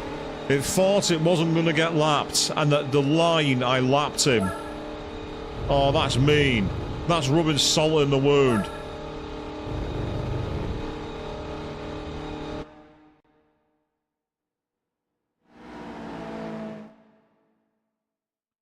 Right. So that's race 5. How many more races have we got? None. That's the end of the championship. Cool. Excellent. Okay. A nice, cool 20,000 credits and a keyring to add to our collection. So let's spin the wheel, people. So far, we've won some good cars, including the Chevrolet Camaro LM Race Edition. Here we go. What are we going to get this time?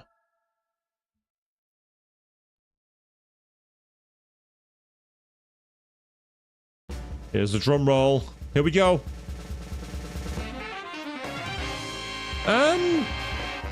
Actually not a bad car. Now you might be wondering why that is. That's a 4-wheel drive Subaru Legacy. It's an estate vehicle, but it means I've actually got a car for the Boxer tournament, and I need a car like that. So that's great. That's actually helpful. Can we enter anything else in this car? You need standard or sport tyres for that one. Yeah, you see, that's I'm on about the Boxer Spirit, so we've got that for here, which is fantastic.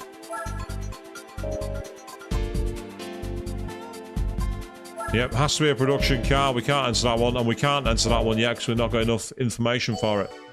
We've now got George Paris on the circuits as well. In the beginner, can we... Is there anything else standing here that we can do? No, at the moment. I do need to do the front championship, actually. That's something I should do. Yes, check it out. There it is, the Toyota GT1. So, front car. That's all wide. My Gather's Civic.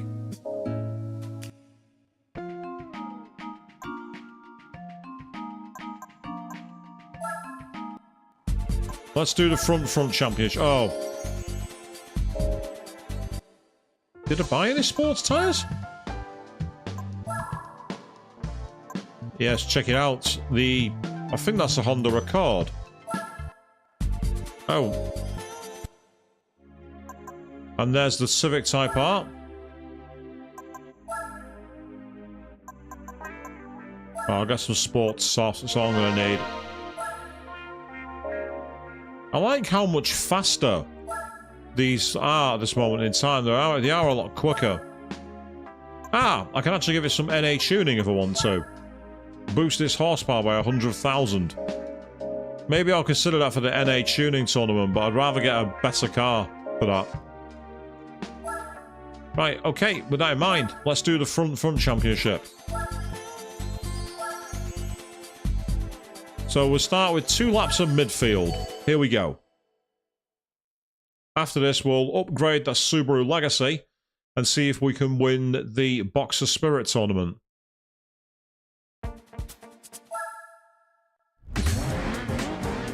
Nine A-Spec points. We've actually got more than I thought we'd get here. Oh, we've got a Renault Aventine by the looks of it.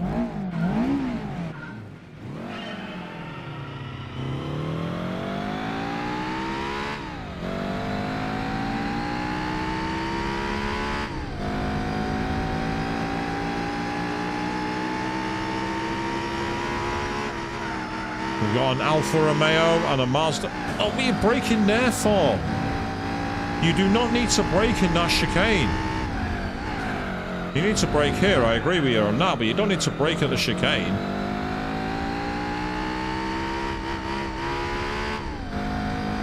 Has some weird torque on this car. It kind of gets to the top of the curve and then starts going See what I mean?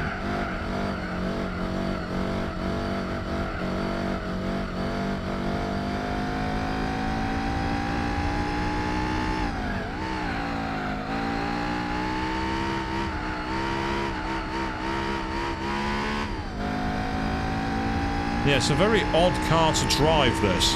It feels very, very surreal. See, you're listening to it, sounds like a 1970s British Leyland car on a winter morning. Actually, no. That's not fair on the British Leyland car. Ooh. Now that's criticism.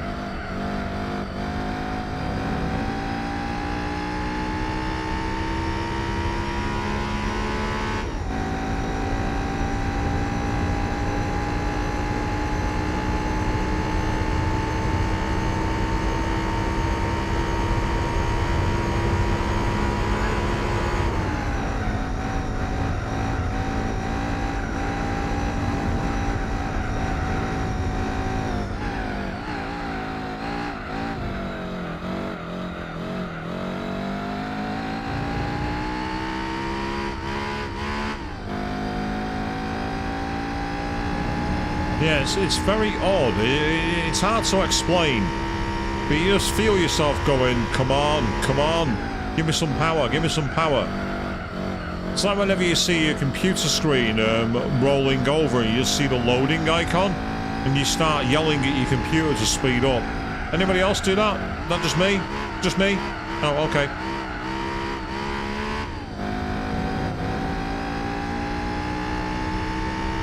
Because we know how shouting at a computer program makes it better. It does listen to you.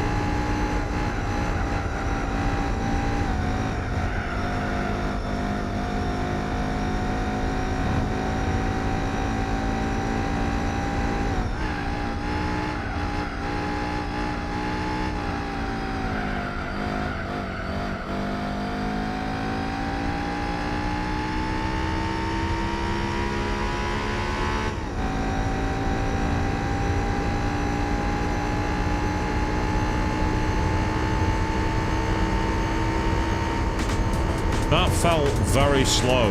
It really felt slow. But that Mazda 323F finished 10 seconds behind us.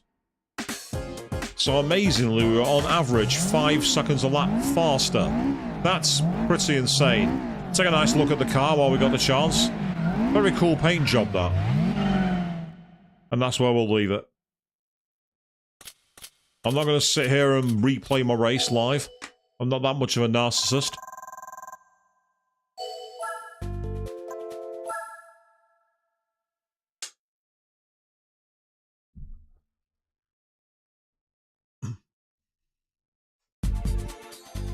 Next, it's Suzuka. Is this the east, west, or full course? With it being 3 laps, I think it's going to be the east course. It could be the west course, but it seems a bit long to me, that 3 laps. Yeah, I'm right, it's the east course.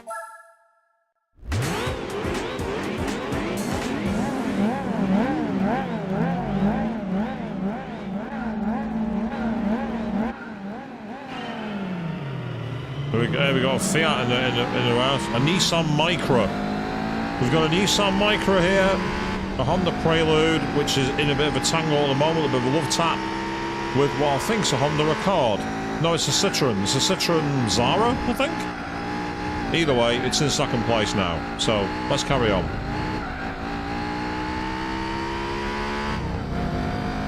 Yeah, good variety, I agree, definitely, Joe. Yeah, nice to see a bit of variety in the cars.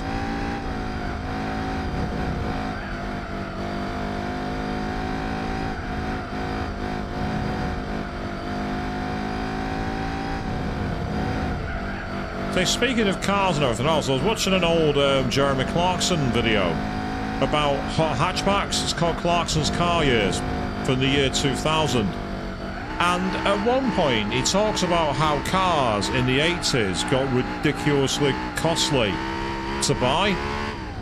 And it cuts to a song which I thought was actually a shitpost. But it turns out it's real. It's a song called GTO. And it's literally a song about some woman in a relationship with a dude who loves his GTO more than her. I thought it was a complete shitpost, but it's actually a real song. I couldn't believe it. I thought, is this some kind of weird, like, flash art that they made up in the year 2000? No, it genuinely was a real published song. It's one of the cheesiest and corniest things I've ever seen as well. It's almost worth watching because of just how cringe it is. It's everything that was wrong with music videos in the 80s. That's all I'm going to say. If you literally type in GTO pop song, it comes up as the first hit. But be warned, it's really fucking corny. If you're a fan of movies like Flashdance, you might enjoy it.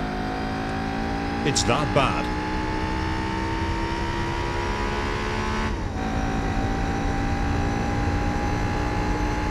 Why talk about that here? Because I'm currently driving a hot hatch, and that's what made me think about it.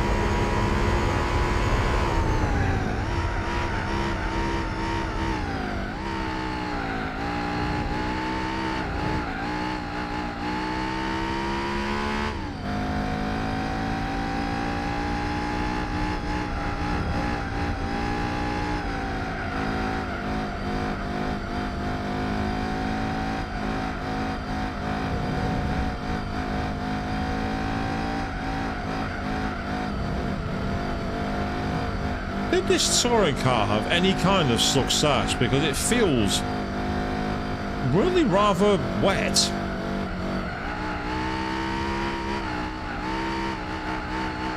Admittedly, I've not put the upgraded NA tuning in, so it could be quite a lot better to drive, but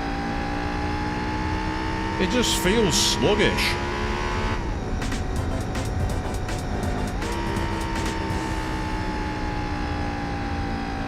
It was the Citroen C5, that's what it was. In fact, apart from me driving the Honda and the Honda Prelude, it actually had quite a lot of different manufacturers. European and Japanese, which is kind of cool.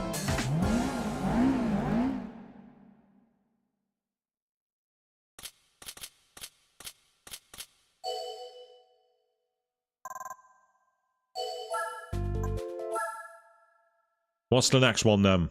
We've done Suzuka. We've done midfield.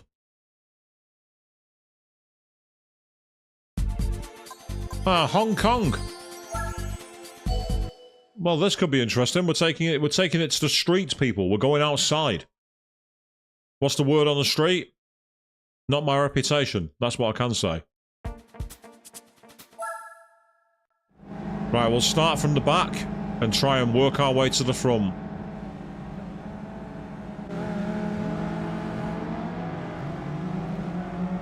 Oh god, 29 miles an hour. Pedal on the right, come on. And now we have a Renault Clio, Mitsubishi FTO, Volkswagen Golf.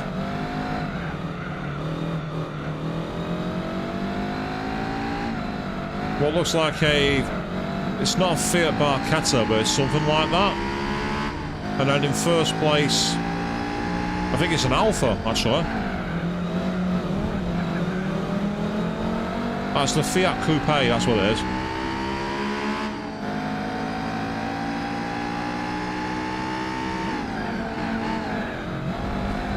Oh, beautifully passed on the inside. I'll take him here. Oh, it's a drag race out of the corner, and I've got the horsepower. See, in these cars, this circuit actually feels really fun to drive. I think certain circuits are better enjoyed in a lower-powered car. If you take them on in, like, you know, GT cars and Le Mans cars, they just don't have much flow to them. If you're driving in something like, you know, this or an old, like, muscle car, or even a mid-range sports car like the Lotus Exige or the Toyota Celica, I imagine it, or the Toyota or the Skyline, it'd be quite a lot of fun.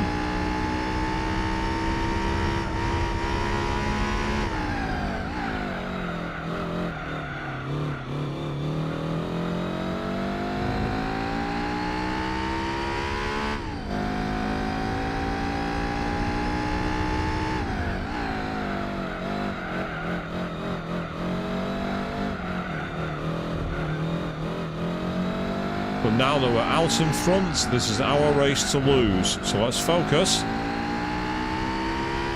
and try and make sure we don't. Nice adverts from Rolex there. I don't know if you saw that on the gantries above the circuit. Foster's there as well. So we're advertising shitty Australian beer in this game.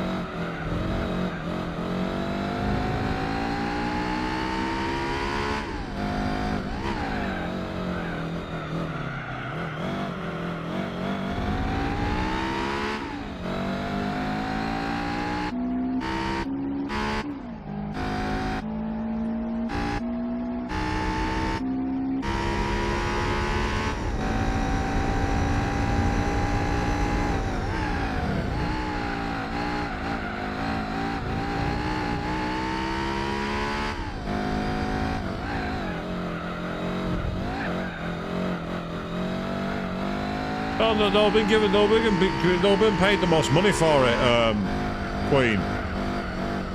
I know this because you see it in the UK. You know, so the worst brands are the ones you see everywhere because they've got the money to spend on advertising. That's just business. That's just how business works.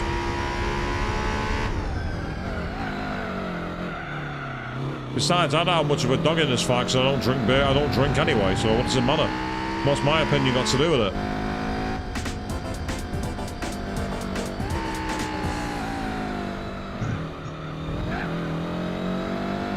Yes, the Alfa 3-litre V6 GTV. Decent car, but no match for my Civic race car. 14 seconds back. That's pretty impressive domination.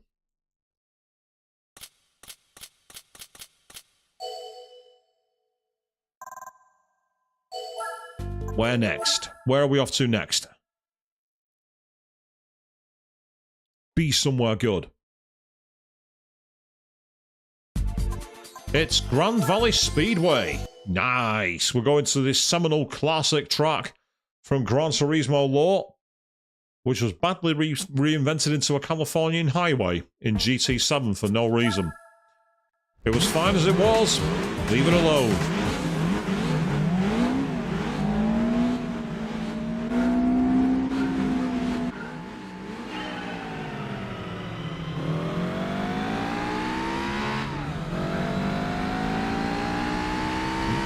There's that Toyota Punks. Never even heard of that car. Peugeot 206 tried to squeeze me into the wall. And then another Citroën, because of course it is.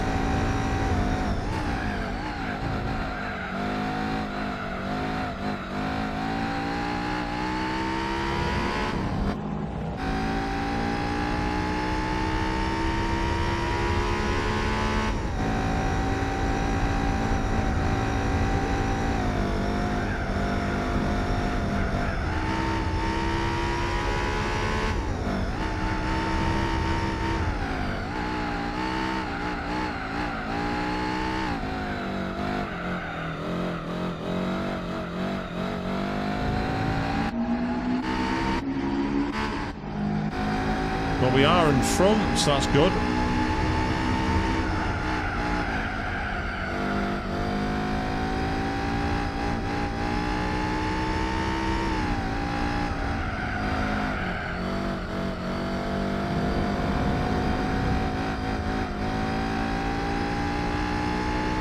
Oh, it's just tortuously slow.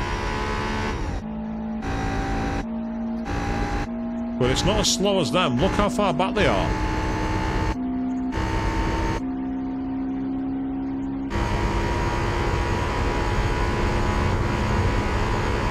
Nearly 7 seconds back. Quite impressive.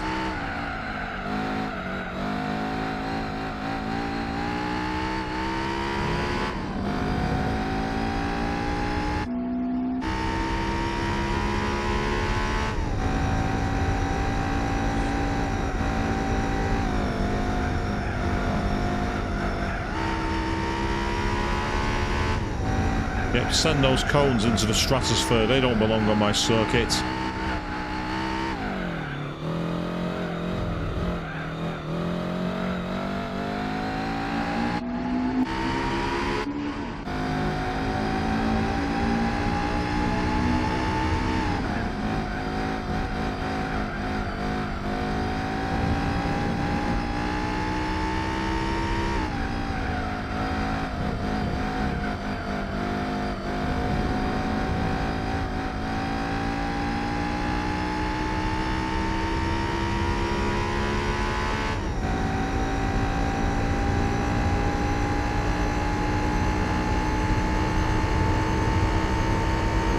Yay!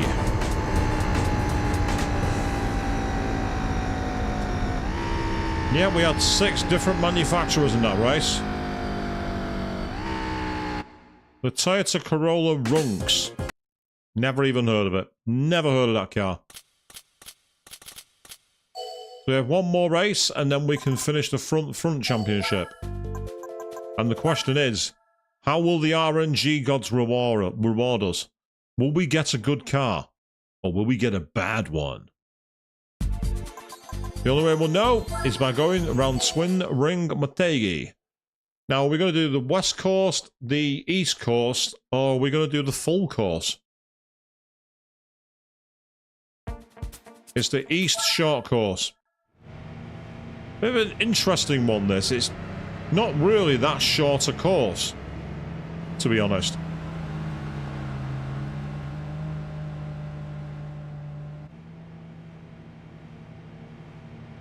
We've got a Mitsubishi FTO out in first place. Oh, we've got a Mini in the race as well. So we're starting 6 seconds behind, people. That's how much time we've lost.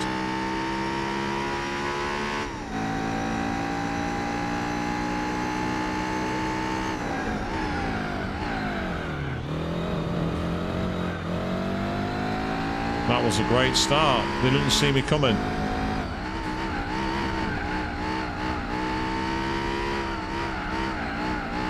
We've got some kind of hot hatchback car in front of me. It's quite a nice looking car, actually. I think it might be another Nissan. But I passed it anyway. And then the Renault Aventine car at Top Gear tried to turn into a modified car. With hilarious results, because of course it was.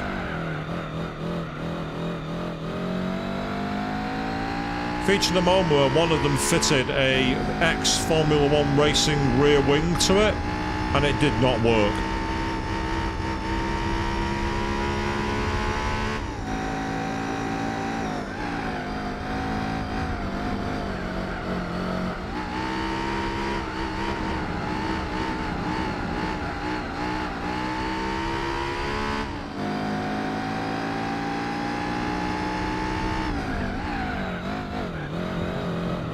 But the Mitsubishi FTO was putting up a big fight.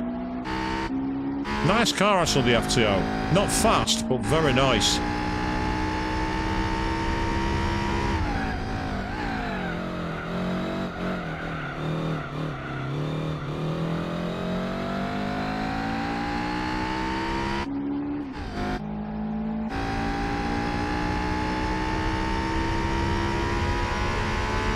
Yeah, only 2 seconds in front now, but that's okay. We've got plenty of time.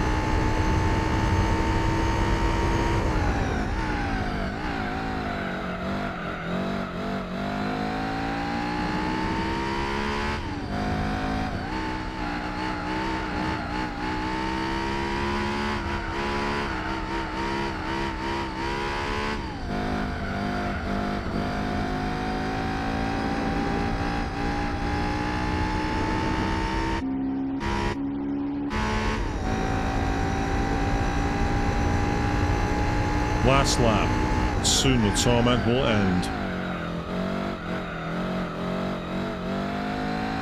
Yeah, that's the announcer from, if you're playing Wave Race Blue Storm on the GameCube, you can put cheating where the announcer turns to this arsehole who trash talks you, and it's one of the funniest things you'll ever see.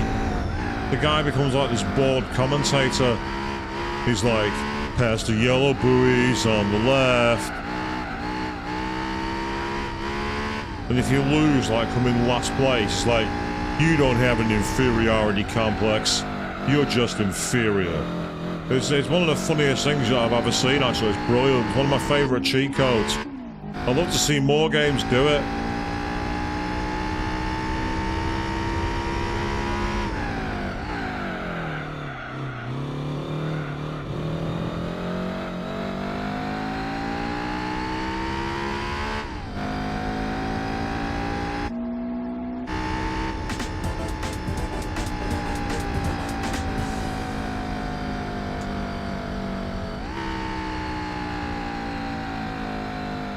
Yep, we relatively pasted them there, finished by nearly 10 seconds in front, having lost 6 seconds at the start due to the rolling start. And that is the 5th race. So with any luck, we'll now be rolling around the roulette wheel. Here we go. What car are we going to get? Drum roll, please.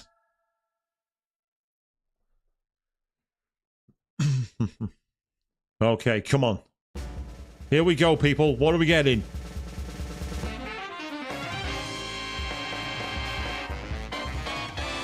I did not expect that. We've got a JGTC Classic. I also love how there's 2 little doggos on the side. Check them out, the cartoon doggos. So look at the doors. I'll let the car spin around again. Check out the door next to 36. Some rather cute-looking doggos there, for whatever reason, on the side of the car. As I say, that's not what I expected. And again, you can see all the advertising on there. You got TRD, you got Coca-Cola, all the sponsors that are advertised. Yeah, so pay up, Coca-Cola, pay me. Right, so the only thing here is the lightweight K-Cup and Spider and Roadster. It says Spider and Roadster, so it must be a convertible. Do I have a convertible? No. Don't think so. It's a hard top.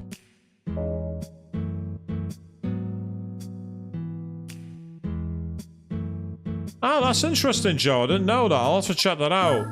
TVR Chibira, that's definitely a hard top. That's not a convertible. Vantage, it says it's a coupe. That's not convertible either. XKR? No way. That's not a convertible. I doubt the Civic's convertible. Nope. Alfa Romeo Spider. That's a convertible.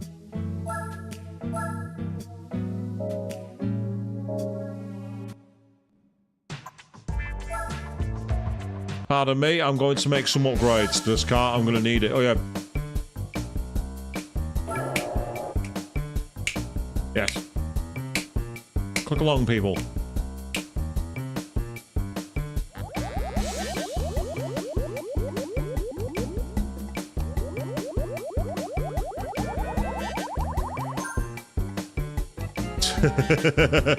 Yes, get the music notes.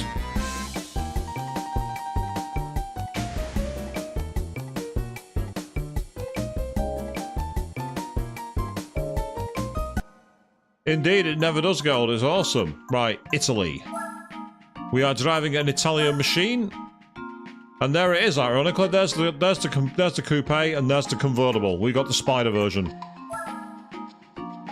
Right, let's upgrade the tyres. It's probably got sports mediums. I don't want that. I want sports softs. I'm also going to give this car a bit more horsepower. Racing exhaust. That's a nice, simple way to do it. I like how instant the upgrades are in this version. In the regular version, you have that bar that creeps along like... it takes forever. Here, you don't have that problem. That's not bad.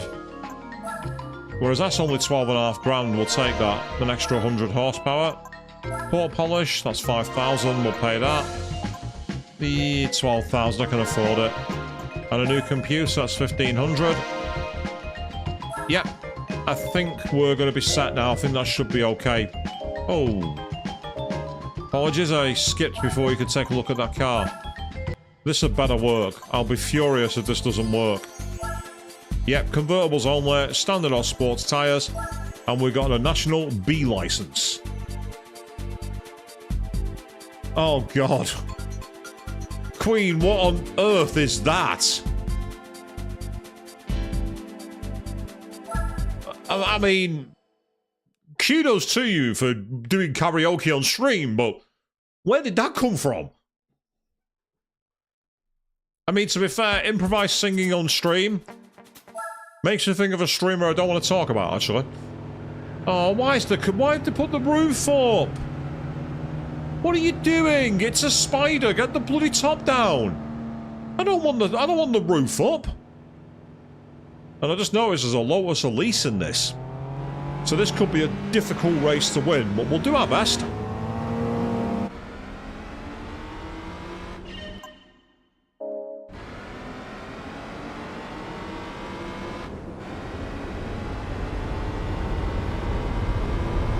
We're way behind on this one. Oh, sorry. That's not the fair way to drive, but... oh god, this car. I feel like I'm driving a boat. It has so much body roll. And do you all know why that is, people? Because a convertible car has to have weight added to the bottom to counteract the balance, because you don't have the A-frame chassis at the top.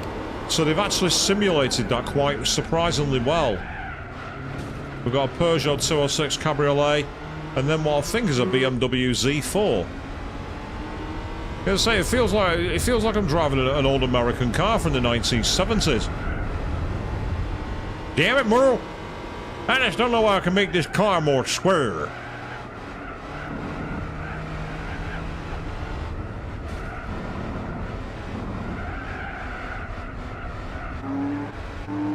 Yeah, that Lotus is going to be a real problem. That car is very much in a class of its own.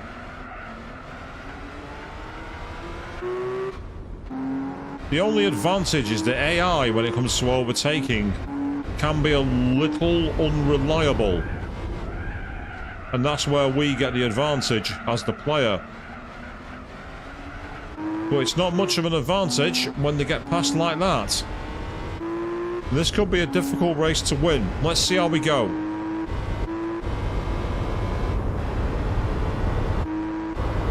Right, I'm not braking at 50 meters in this car.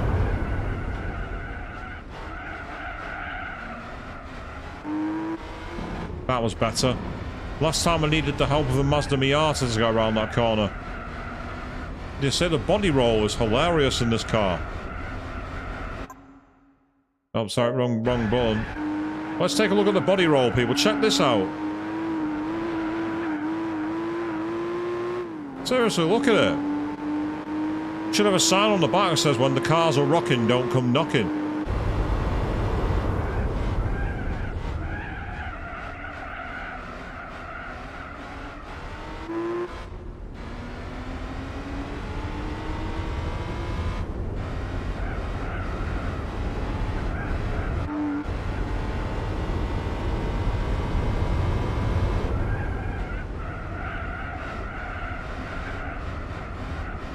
So me and this Lotus have left the field for dead. But because it's a Lotus, that car's going to be a real problem. This race isn't over yet. I am not counting my chickens until they hatch, because look at this.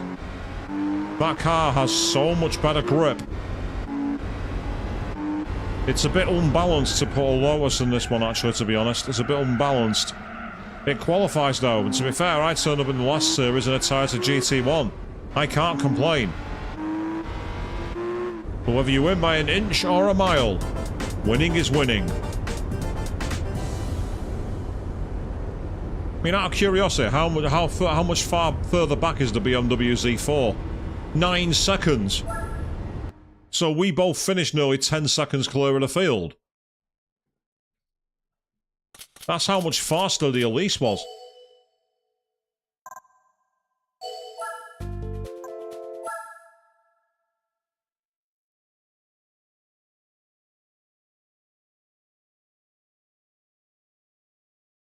That's race 1. The next one's at Trial Mountain. Right, if the Lotus Elise is here, this could be a race that we're going to struggle to win. Let's see. We don't have a Lotus Elise. Okay, excellent.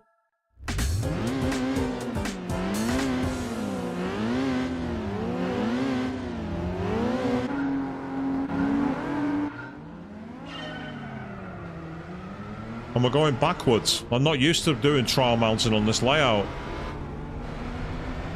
Still. That's okay. Oh, beautifully done. 3 cars, 1 corner. That's what I'm talking about. And then we've got a couple of MGFs at the front.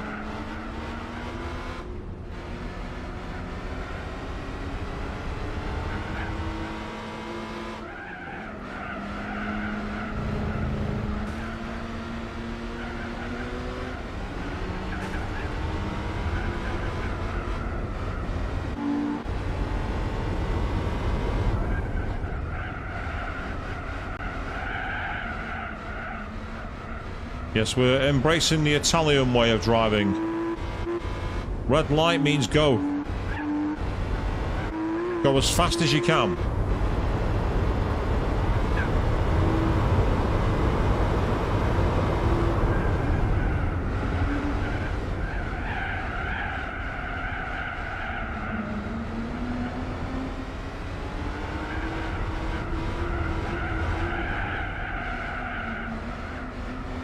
But the engine has a really smooth sound.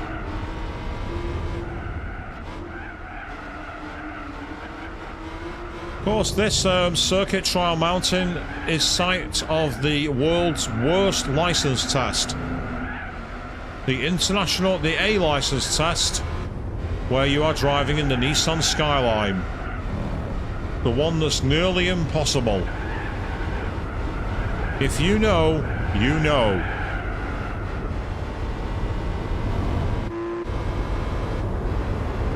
Right, we're going for a shortcut here. I'm not slowing down. Not having that.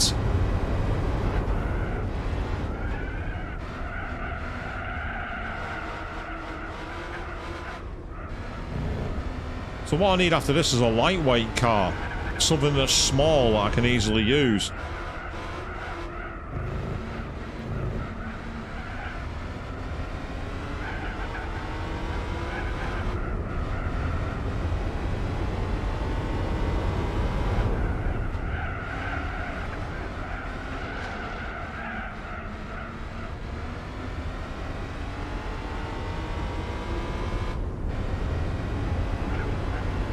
But we are long way clear of the field on this one. The Alfa Romeo has been a very good choice for this circuit.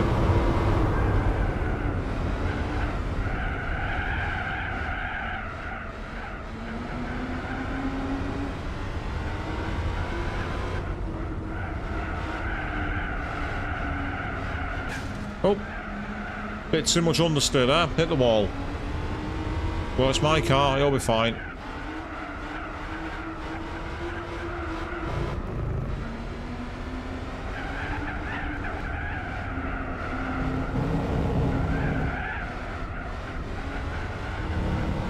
So again, we've been very, very lucky with the cars tonight.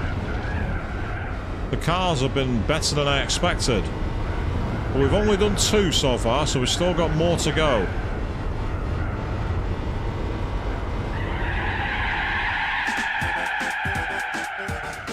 A little bit of a showboat drift because I can. Oh, nice J-turn, AI. That was actually a very nice J-turn. I'll give the computer that one. Oh, and then the MG ran me up the backside. He wasn't happy with me drifting over the line or doing a J-turn in celebration. The AI was very angry. So we have one more race to do, and then hopefully we will get a... Well, we'll definitely get a car. The question is, what car are we going to get? We're at Infineon Raceway, more commonly known to our American audience as Sears Point.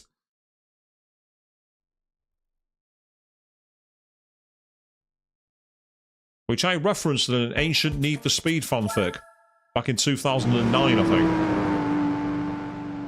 Yeah. Oh yeah, it's out there.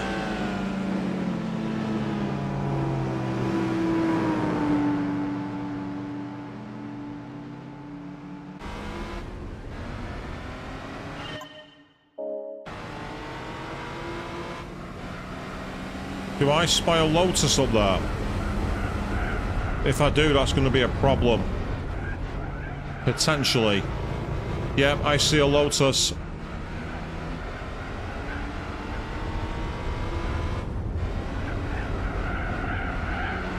Can't afford to get stuck behind this MG. I need to clear that Lotus. No, I can't afford to get stuck behind you. Get back in your lane. You've been passed. Deal with it. I said you've been passed. Bugger off.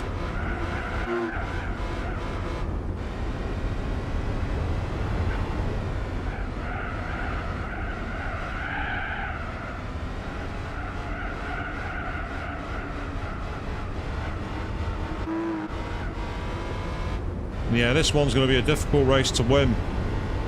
Not impossible, but difficult. Unless... Ah, shit. Now it's going to be impossible to win. Oi! There's no way I'm going to close that gap down. I'm going to have to redo this race. It's they say it's I do think it's unbalanced that the Lotuses are in this race, especially when it starts so far up the field. But well, let's keep trying. We're not out of the race yet. Oh, now we are. Now we're out of the race.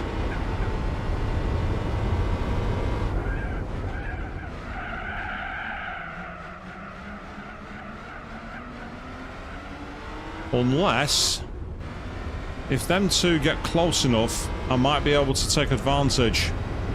Let's wait and see.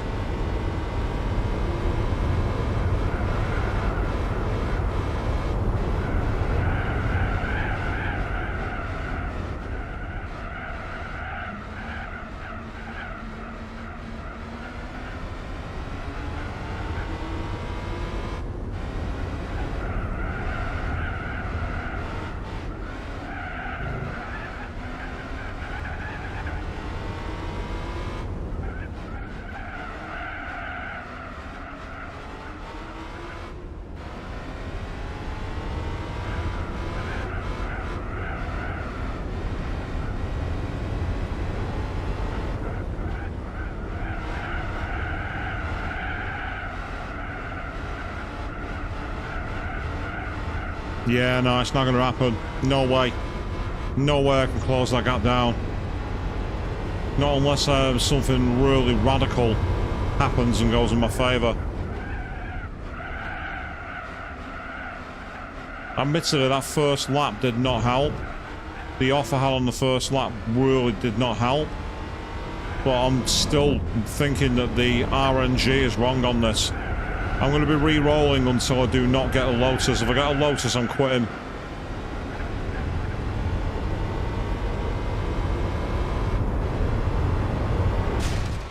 Yep. There's an invisible wall there. I tried it. I thought I'd try something radical. I love the fact there was an invisible wall. It was a good try, but it was doomed to failure. I'm gonna say, I think having the Lotuses is, they say, it's not very balanced because they're proper tuned race cars, and it's meant to be a convertible spider tournament, so it doesn't seem right to me, that. Right, this time we've got the Opel Speedster, which is another one that's pretty fast, so I'm not sure this one's going to work either. I'll try it though. Just to speed up the intro, that's all I'm doing that. Because that Opel Speedster is a pretty fast car. It's kind of like the knockoff version of the Lotus Elise. So I might still find this difficult anyway, but I'm going to try it no matter what. Oh, just about held that together. Oh, no, you don't. Get off my car. Stop pushing my... Get off my car.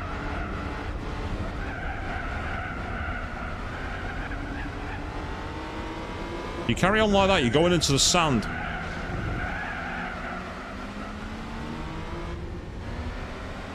Here we go. This is a lot closer.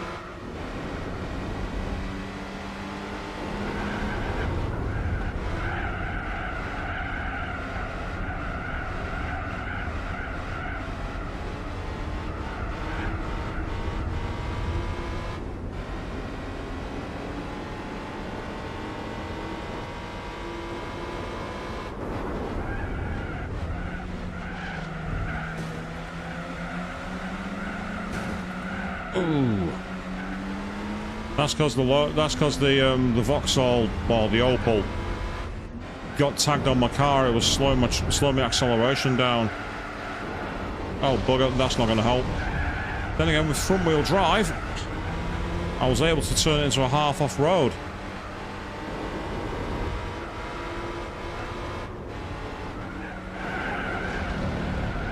Again, this is another car which is that car shouldn't be in this tournament. That Opel Speedster shouldn't be here.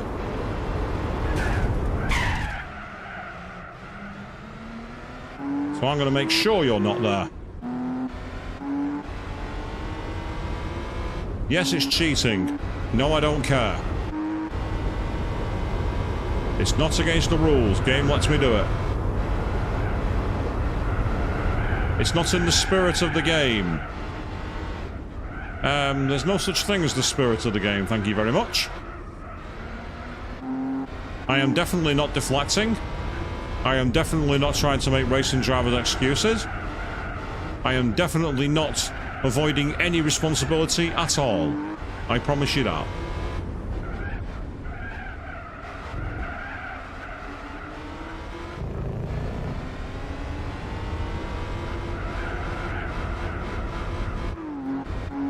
I'm just rebalancing the odds in my favour. And to be fair, they were hitting me multiple times, so I'm just giving them a dose of their own medicine. Did they do it at 100 miles an hour at a hairpin corner? I don't see how that's material or relevant, your worship. A collision's a collision. Or something like that, anyway. Yes, there are no excuses. There can be no covering up for that dirty, rotten driving. But I'm going to be a champion. You can call me... I'm trying to think of someone who's here to defend themselves I can compare myself to, and I can't, so I'm going to leave that one there.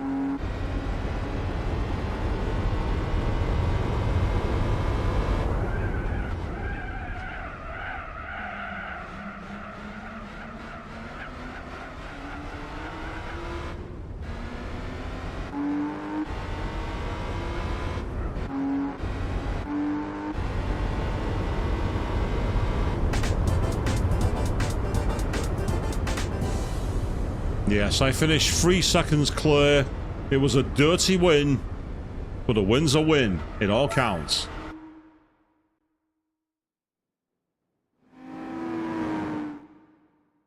Besides, I wasn't able to qualify near the front. Had I been able to qualify, it might have been a totally different race anyway.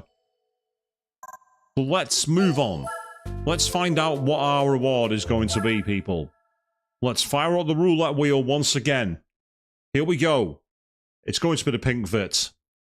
It's good. GT3's coming back. Oh, God. Oh, damn. This is one of the slowest cars in the game. Check out that pocket pickup truck. Absolutely, yes, Queen. It's the escape vehicle from Final Fantasy VII. That's our prize. Check it out, the Daihatsu Midget 2. Do you know what's really hilarious? That car has a manufacturer's trophy.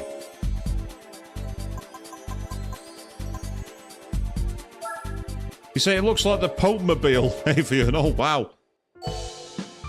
Right, out of curiosity, this lightweight and K-Cup, standard or sports tyres, all cars permitted as long as they're 400 millimeters or less. This is really awkward because to actually check out if your car qualifies, what you have to do is go to sell it. So you see there, it says 4,180. So that doesn't count. 3,400 is the amount we have. I don't think the Cadiccian is going to be small enough. Yep, 445. So that's definitely not. What about the Motorsport Elise? That's quite a short car. Oh, it's just too long. 3796. It's just too long. The Escort rally car will definitely be too long. Yeah, the Ford Lightning pickup truck. That's going to be small enough. Ironically, this would be small enough, but it's way too slow. I'm not even going to think about it. Toyota Sierra. Doubt it. Yeah, 3.8. That's not it. Scooby Legacy. That's going to be too long, I think. Yeah, that's going to be way too long. No way. Not a chance. Yeah, 4.5. I had a feeling it'd be too long. Civic Type R? It's an old car from the 90s. Nope, 4,000. Peugeot 206. Can't see that. 3811. Oh, I had two cabriolets. I didn't realise that. I had a second one. S2000? Nope.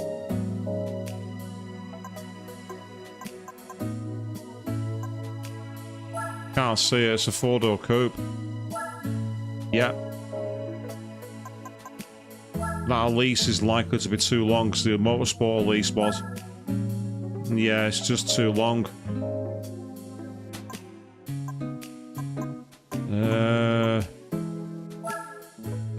My Daihatsu Move.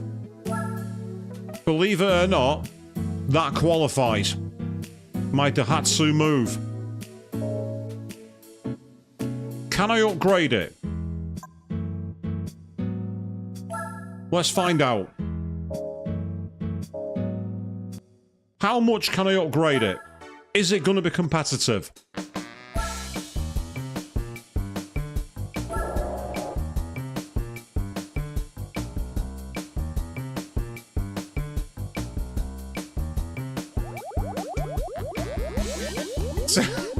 Unfortunately, engine swaps aren't in this game, Joe. If that was a possibility, yes. I think we'd do the entire race in a wheelie. There's absolutely no way it'd handle the power.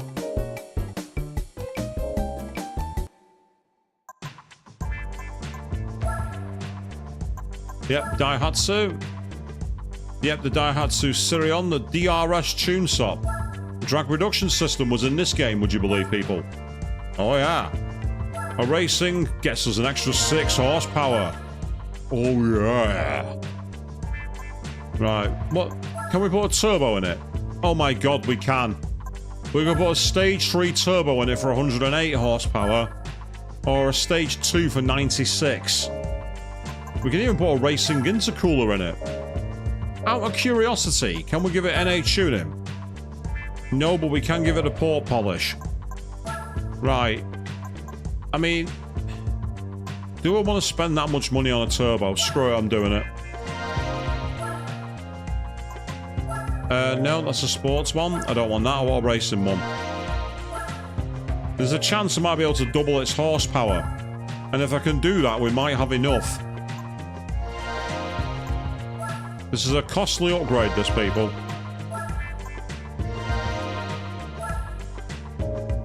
And now we'll need some sports tyres. Now, I've got some sports mediums, but I'm putting some sports softs on. We have four-wheel drive, just over 100 horsepower. We are in a pocket rocket. Let's see how ridiculous this is. And we start with our first race at the driving park. We got 4 laps in the driving park, people.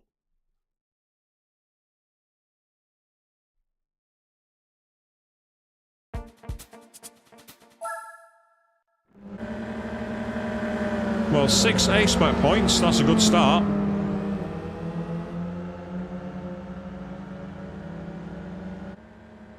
And it's trying to overtake someone before the line. My AI driver's not messing around.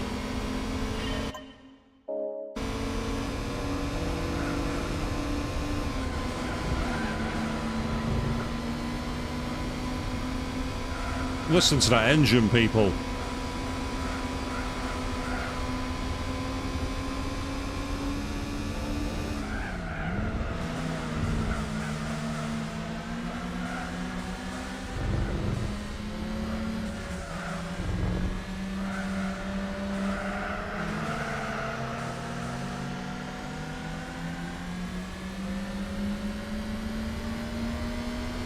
This sounds like the slowest thing in the world.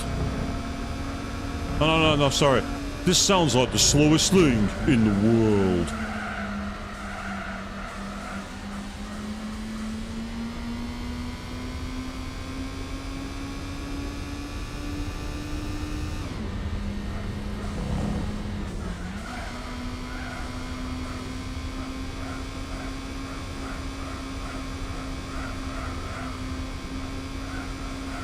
Is anyone else's hearing being done in by this pathetic engine?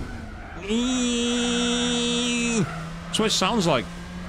It sounds like a chav in Manchester on a Friday night. Hey, you fucking dickhead! What are you gonna do? You know, meh. That's what it's reminding me of. Yeah, my name's Barry Boy, and you're going down, you dickhead. That's what it's making me think of. It's making me think of a chav in Manchester.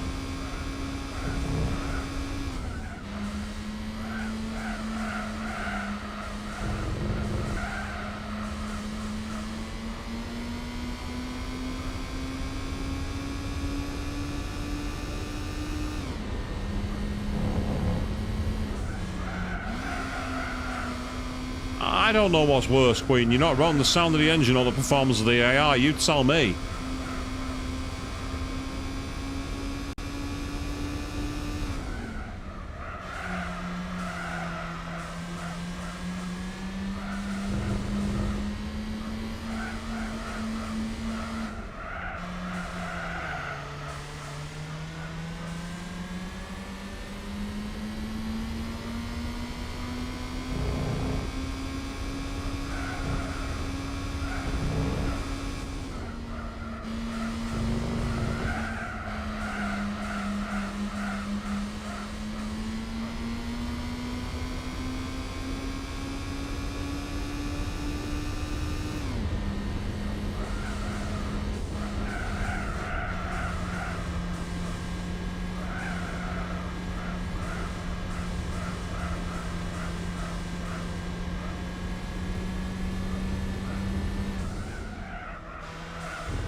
Well, this is possibly one of the most ridiculous races you're ever seeing, people.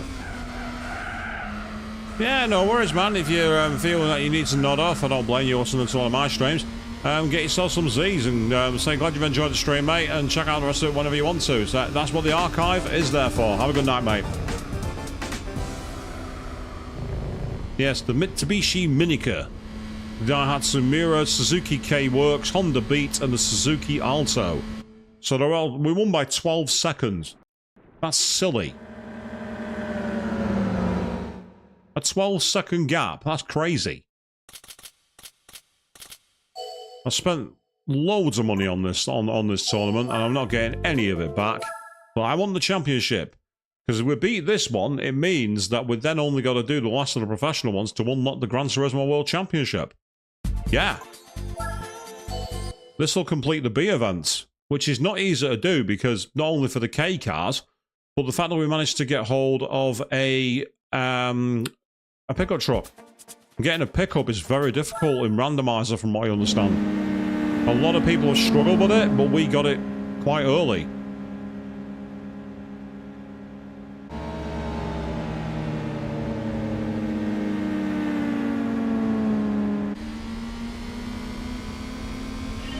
So we got 3 laps of Tsukuba. And win the Ford car, yes. We're going for the Ford car, people, or something worse. We've already got the Daihatsu move, so there's more to come.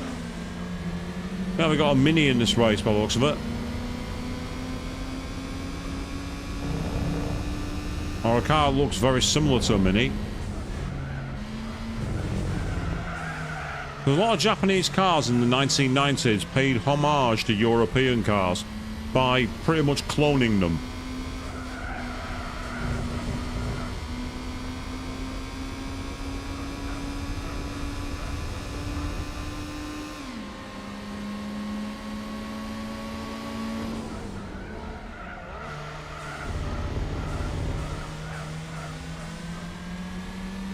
I'm loving the little sound of the turbos kicking in. That's really hilarious. But oh my god, look how fast we're romping away from them on the straight. We're leaving them for dust.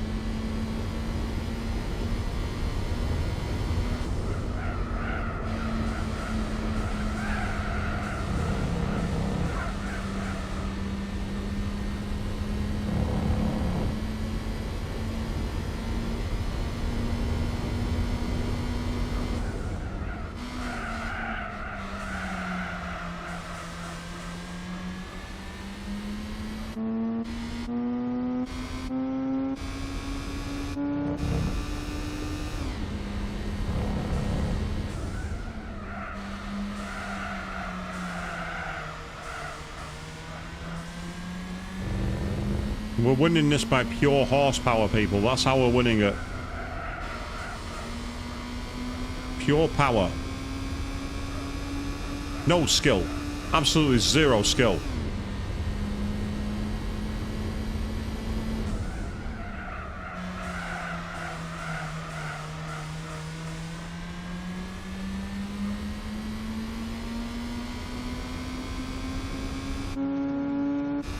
Seriously, look at the size of that gap. It ain't coming down, not anytime soon.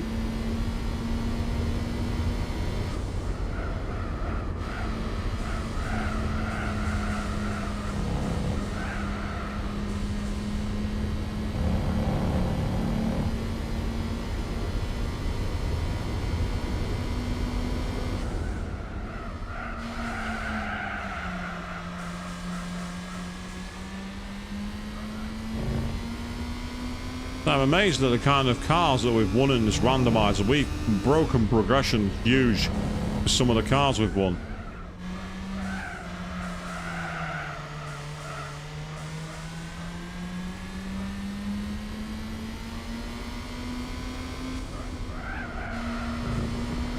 Because I need to win a car that I can enter the Supercar Festival with.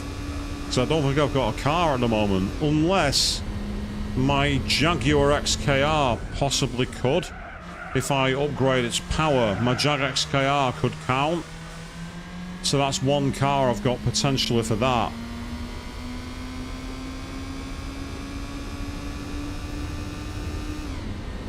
That's for the Supercar Festival.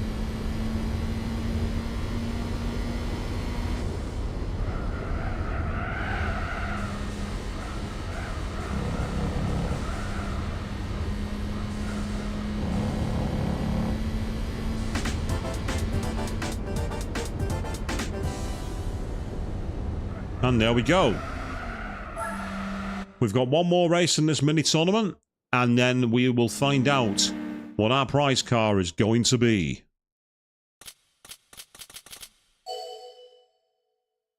$2,000 credits. Thank you very much. I approve.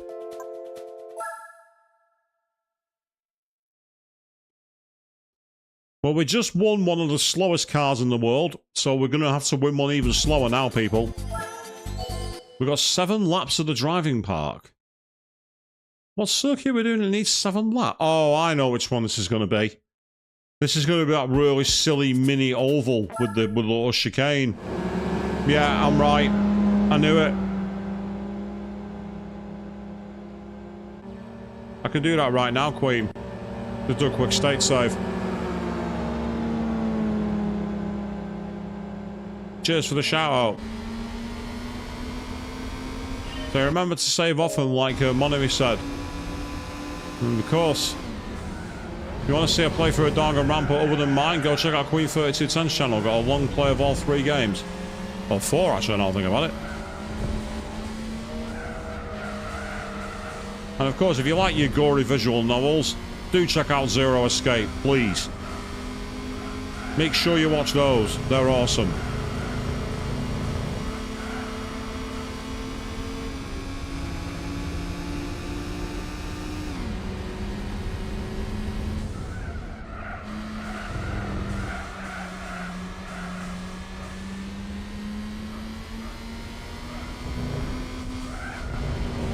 This feels like I'm driving in someone's shoebox. It's that small.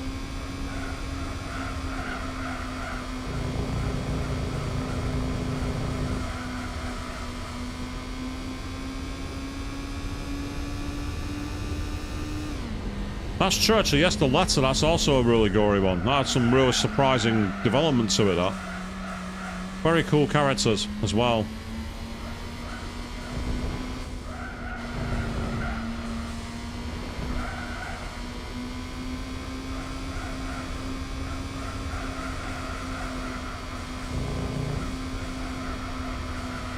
Yes, we the one very much insufferable tool. You're not wrong. We all know who that is. And if you don't know who that is, go and watch the Let's Play. Queen 3210's channel. Check it out.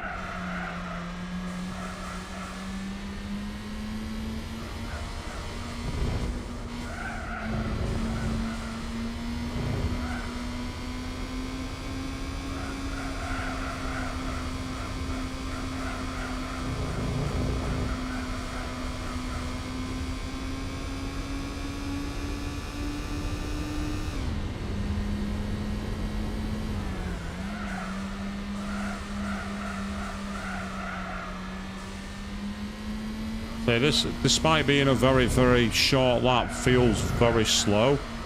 But unbelievably, I might be about to lap somebody. That's ridiculous.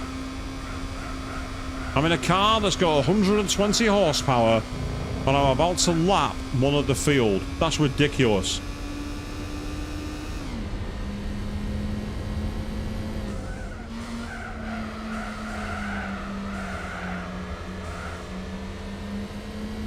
Dude, you're a joke. You're an absolute joke.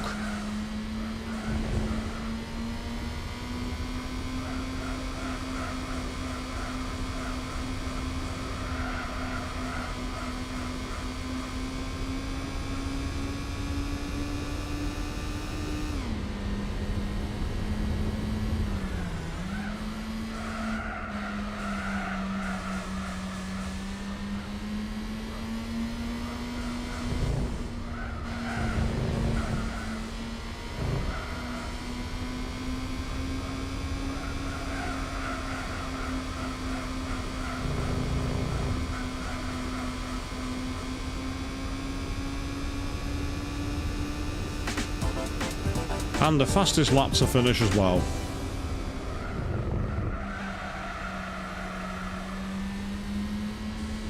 But yes, the Suzuki Alto lap-in finished a lap down. I was lapping him in the middle of the race.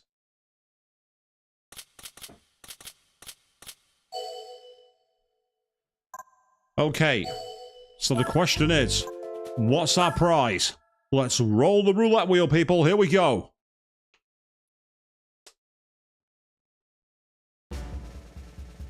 Drum roll, please. It is a...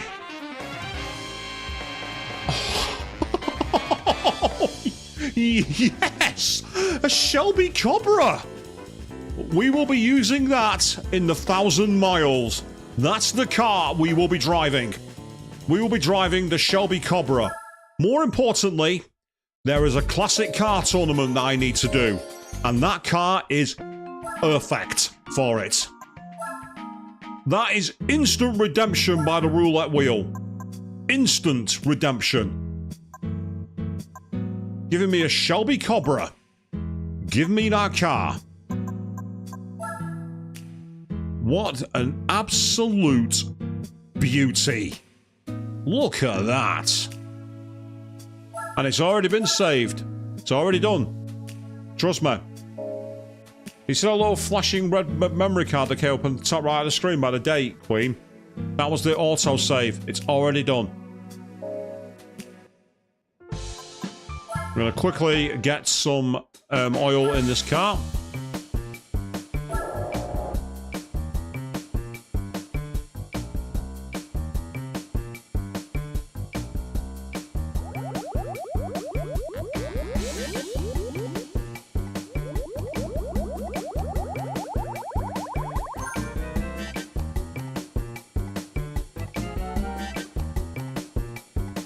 Now, I want to see if I need to do anything to this car.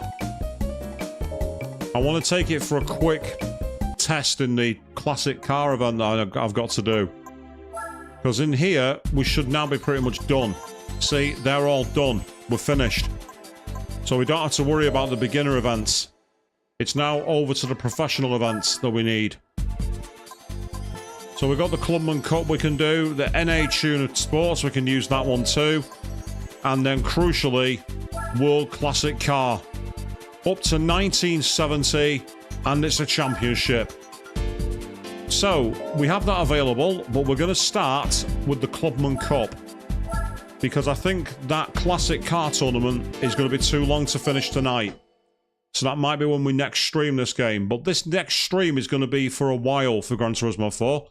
As next week, I am in London for a couple of work shifts. So we're actually going to be taking a break from GT for a week. This has a 2-point rating.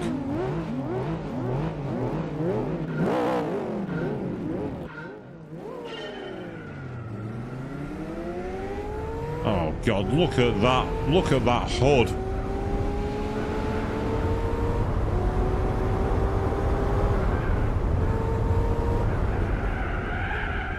Problem with this car is it's got a lot of power. So it also has minimal grip.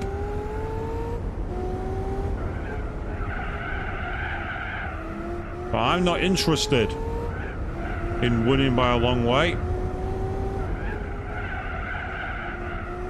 I just want to win.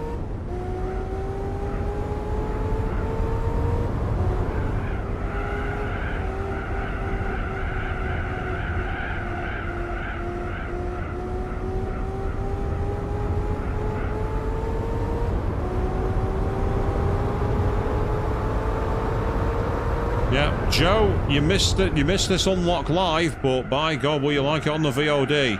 You love this car, I know you do. And I tell you what, it's actually beautiful to drive. It feels utterly joyous. It has a very... You don't need to put too much power into it.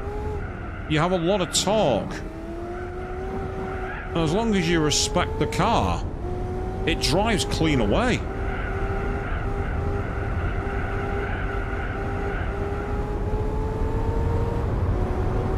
And I just love the sight of the huge, long nose. Right, its top speed needs messing around. The gear ratios need messing around with. At the likes of the Nürburgring or anywhere like that, a 150 top speed would be a massive liability. So it's clearly got its gear ratios are too low. So I'd need to get a new gearbox in this so I can change the gear ratios. It's got all the power in the world, and it's great at delivering it now. But I don't think I have a gearbox which will allow me to tune it. So its stock gearbox, it runs out of revs. That's the problem. However, it has so much power.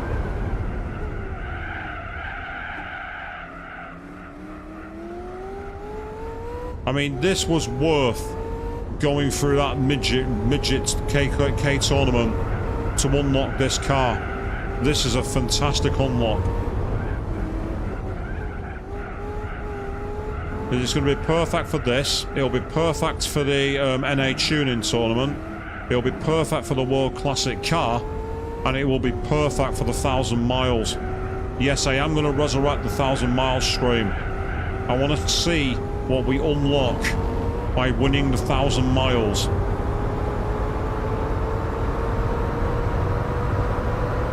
That'll be something I'm probably going to do after the Gran Turismo World Championship.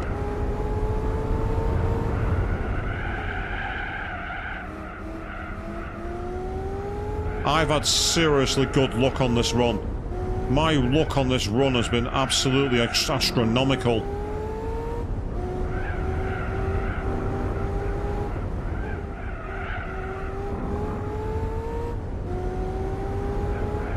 I think what I might do eventually is go on Reddit and say my current GT4 randomizer run's going great, and just put a list of the cars I've won from the events I've won them.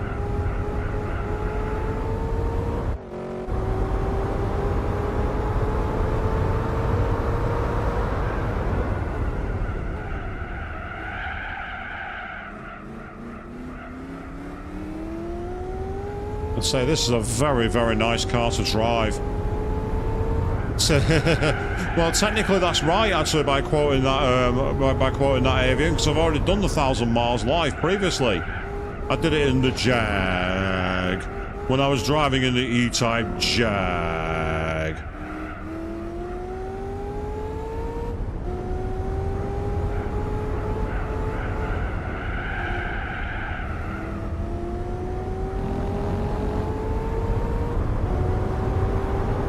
Absolute domination of the Clubman Cup. Bear in mind, the only thing I really did to this car was change the oil, and it came in with 2 A-spec points. That's quite insane. It's a shame that the bleeding hood is up, though. The hood should be down. Luckily for us, we got the nice long nose view of the car. So, let's move on to the next race in the Clubman Cup. We'll do this, and then I think what we'll do is try and do the NA tuning one. And we might start the classic car one. Whether we finish it or not is another matter. Twingring Mategi. It's not likely to hit the speed cap on this one. Not likely to hit the top speed cap here. Because I don't think there's any straight that's long enough. It's the East short course. I mean, out of curiosity, I don't think I can do anything to the gear ratios. I'm almost certain of it. Yeah, see, I can't change them.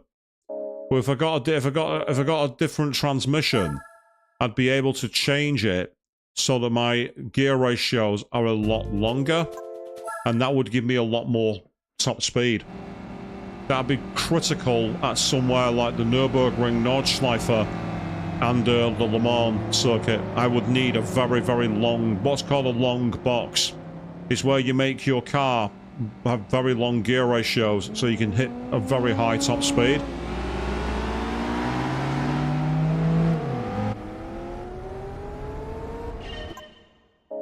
And I say this is a car that's bone stock and it has a 1 A-spec point. That means that this car is incredibly overpowered for this event. However, just because it's overpowered doesn't mean I'm going to rest on my laurels. Because it's an old American car, and while it performs quite nicely, it's quite agile, I've got to be careful because there's so much rear wheel power, it's very easy to spin out.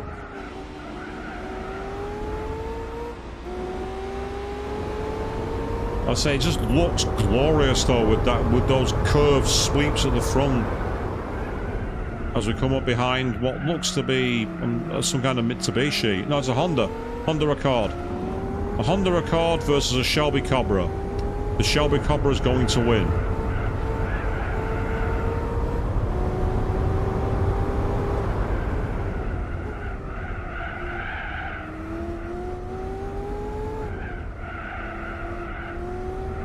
This feels beautiful to drive. I'm actually really enjoying driving this car.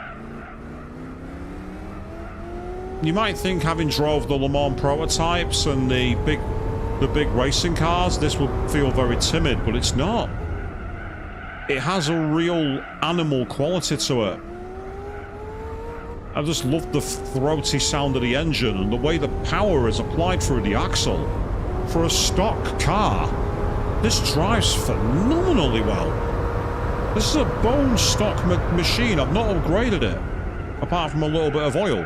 That's all I've done. And it drives absolutely wonderfully.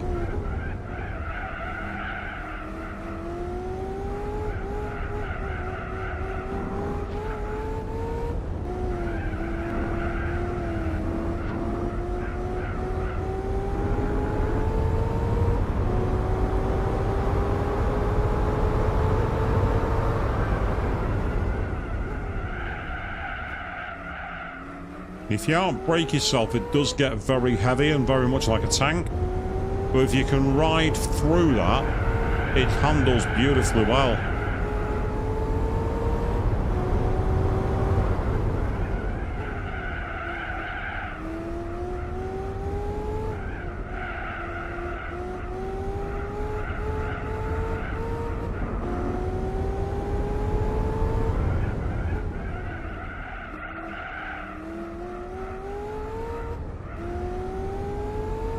And I say this is a very nice randomizer run. It feels very nice to be progressing in such an unusual way.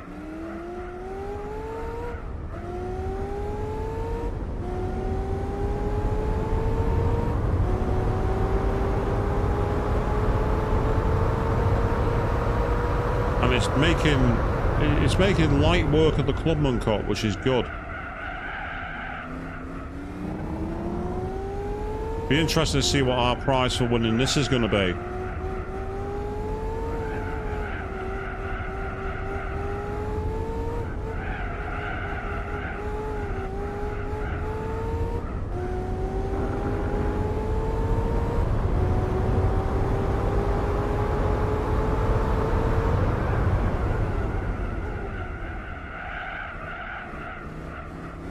It's insane how much faster I am than the field. It just feels glorious to drive.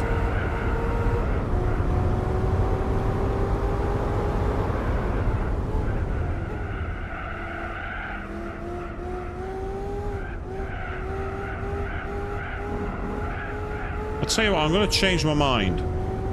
I'm going to buy a gearbox for this, and then I'm actually going to go into that classic car event. I want to see just how long it's going to be. I'd like to start it. I believe that was the tournament that gave us the old Motorwagen 1 horsepower car last time. We'll finish the Clubman Cup though, because we started it. We'll finish the Clubman Cup.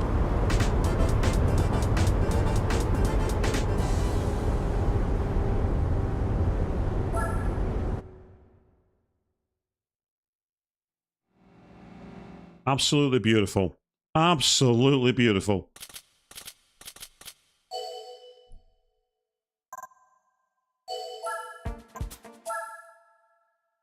What's next? Let's see.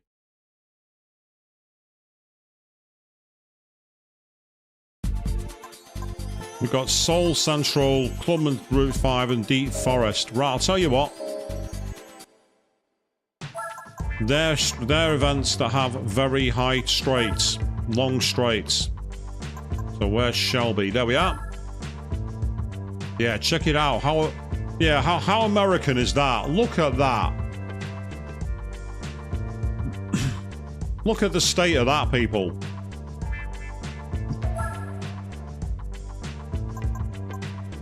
Right, drivetrain, that's all I want. Fully customizable transmission. Triple plate clutch. Racing flywheel. Fully customizable limited slip dip. And a carbon drive shaft.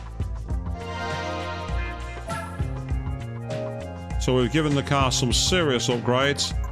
But I mean, in terms of power, look at that. You can give it 600 horsepower. You do not need that. Not right now. That is not needed. That is overkill.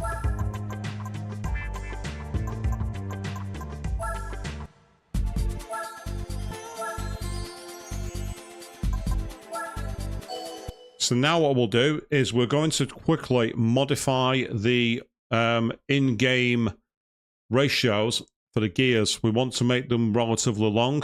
Seoul Central has a very, very long main straight. And even the second straight's not that short either.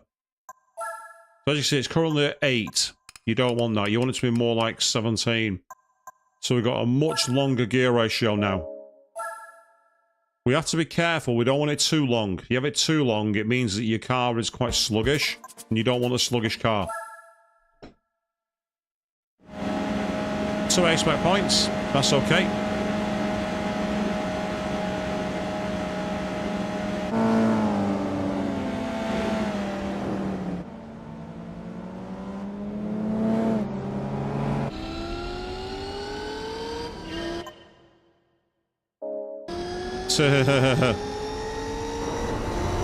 We're bringing back the song, are we?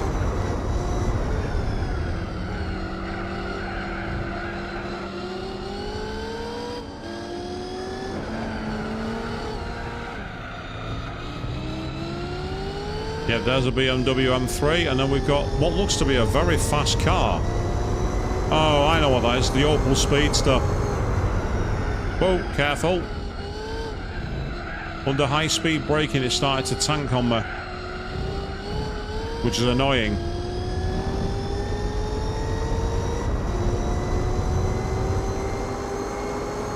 So, I mean, I'm quite impressed with the open karaoke that's happening in my stream chat. That's not normal. But don't ask me to do an actual reenactment for you. That would be very bad for your hearing. You might have a turbo, matey, but I've got a 400 brake horsepower engine.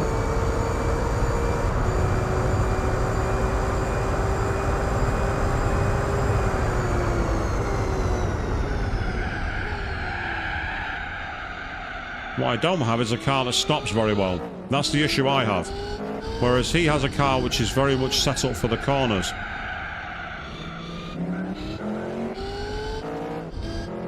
The issue he has is he's got to catch up to me and stay ahead. And I'm not letting him do that.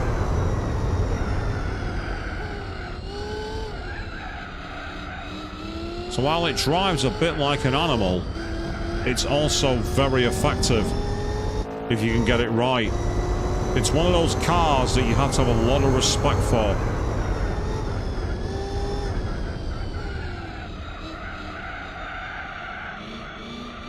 And I think it has its own driving style, which involves like weird use of the brakes. You see how much faster I've gained then? Look at the difference in time now.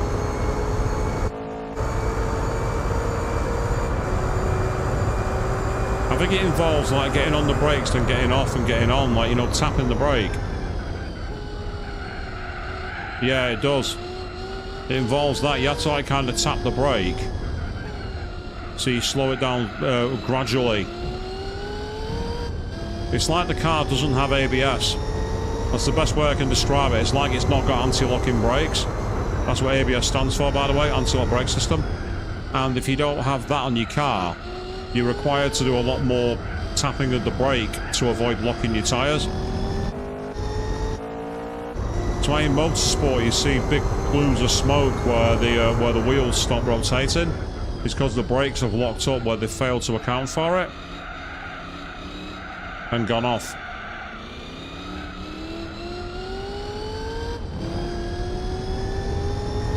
But this feels much faster now. I am going a lot quicker.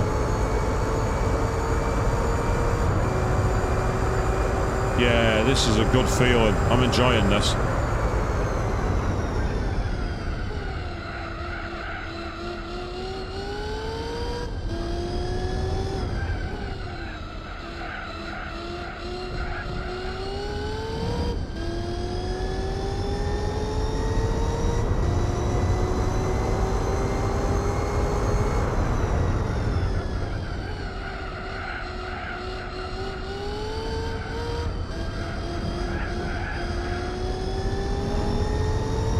I'm having so much fun driving this car. It's such a good laugh to drive.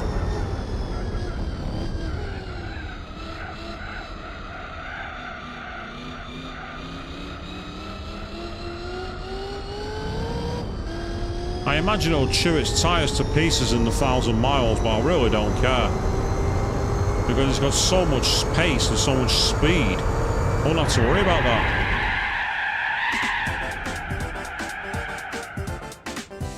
That's right, we're showing off because we can. Oh, don't crash my car.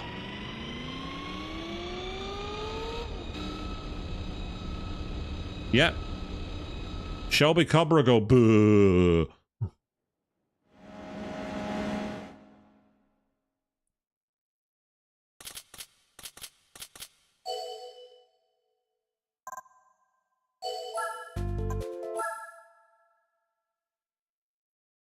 We've got Special Stage Route 5 and then one more at another circuit, I think. No, we've got the Clubman Stage Route 5 and then Deep Forest. Nice.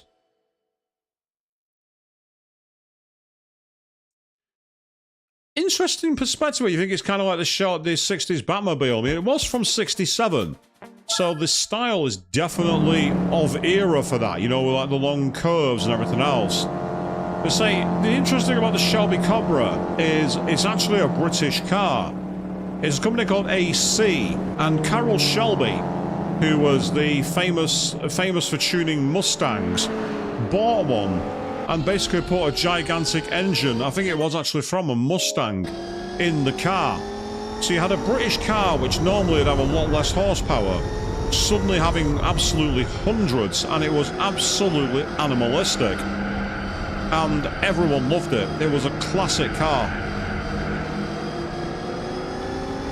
It's why it has that very, like I say, it has a like classic British MG kind of style.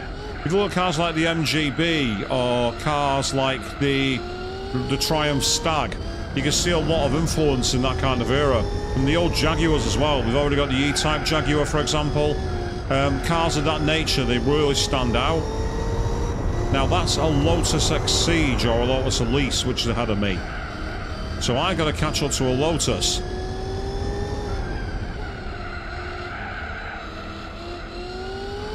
The advantage I've got is I've got a lot of power in my car.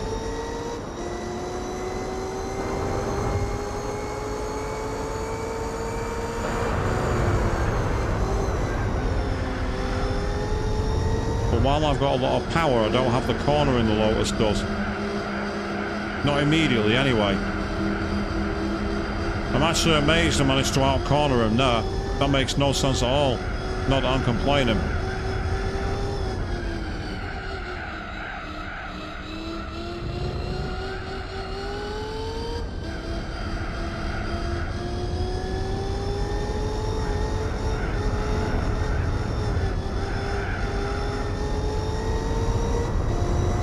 For those of you who are interested in how the randomizer works, I understand that it's based off your name. Now that suggests it's not entirely random. Basically, if your name contains certain letters or something, you'll get different cars. I'm not sure exactly how it works, But in my favour, it's been very, very good. I've been amazed that the cars have unlocked.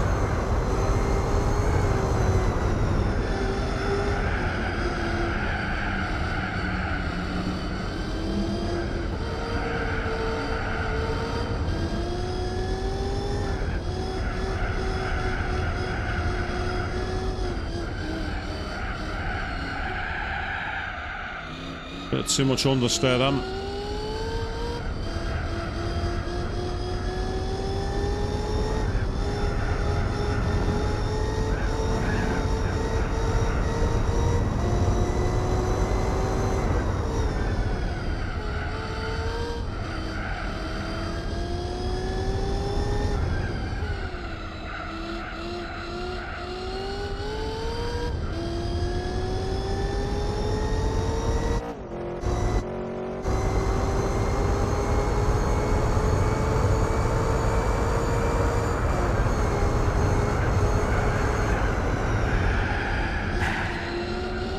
Not ideal. Not the best way to slow your car down, that.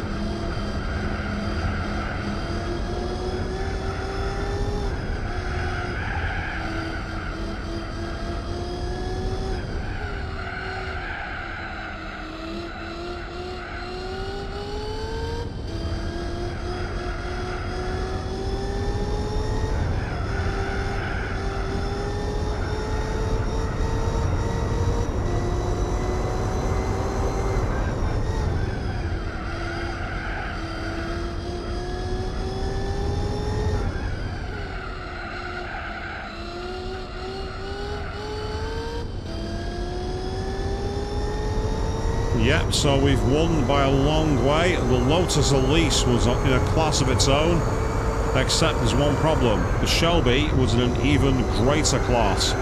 Luckily for us, we've got enough of a gap ahead now to afford a mistake, which is good. But we don't want to make too many of those.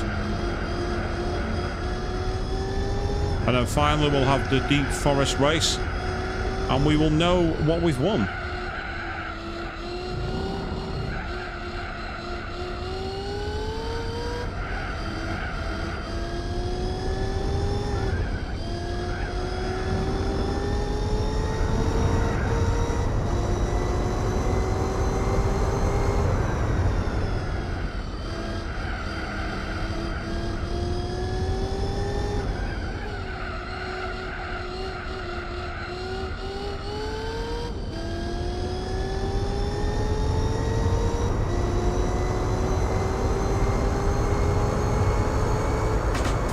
And there we go.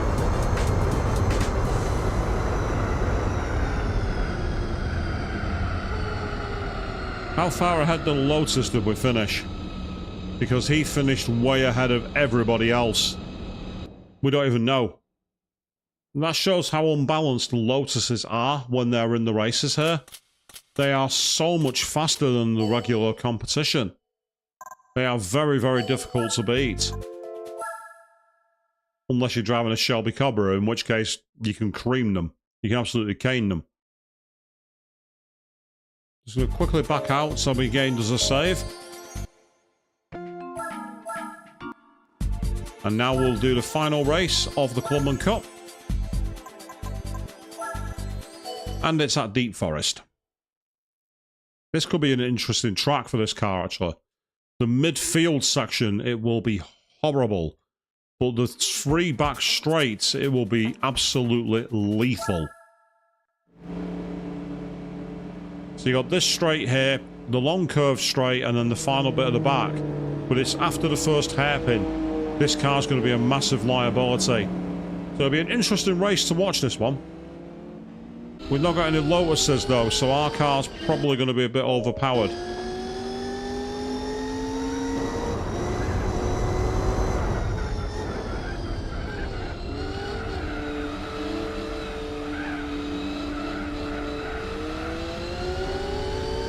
Yep, Peugeot 205 dispatched, Alfa Romeo dispatched, Renault Clio V6 is next. And then the Dodge SRT.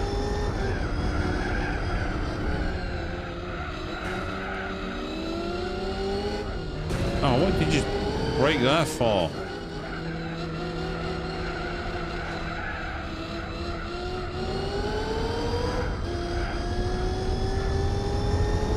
And this is where we have a chance to break away a little bit, but we've got to be careful because of the braking in this car.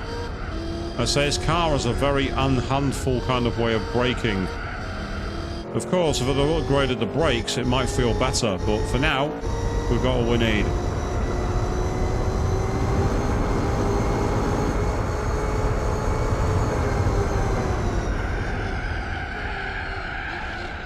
See what I mean about the brakes locking up?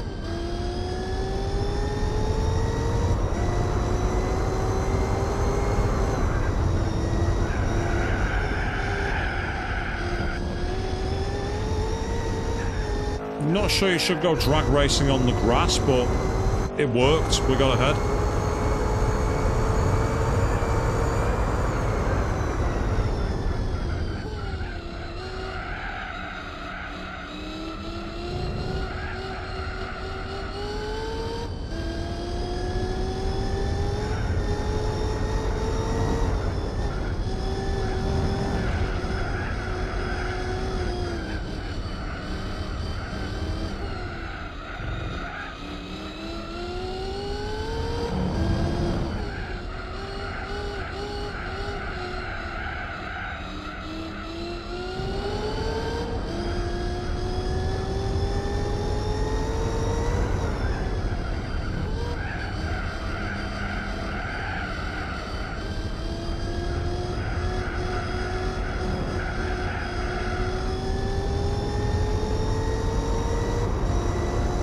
Now we're making some serious smoke.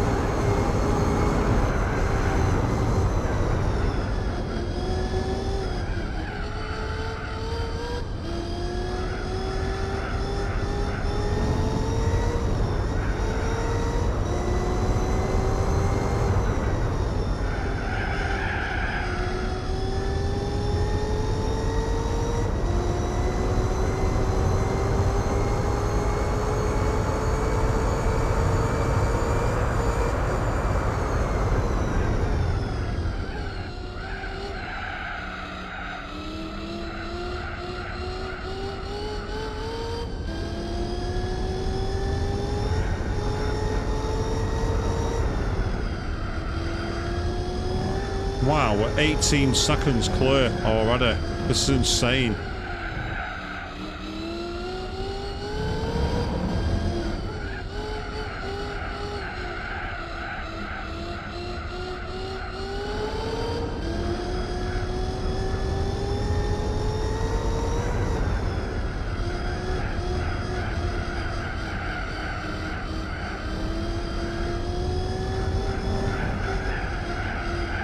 Ouch. I managed to get understeer them. Can't believe that.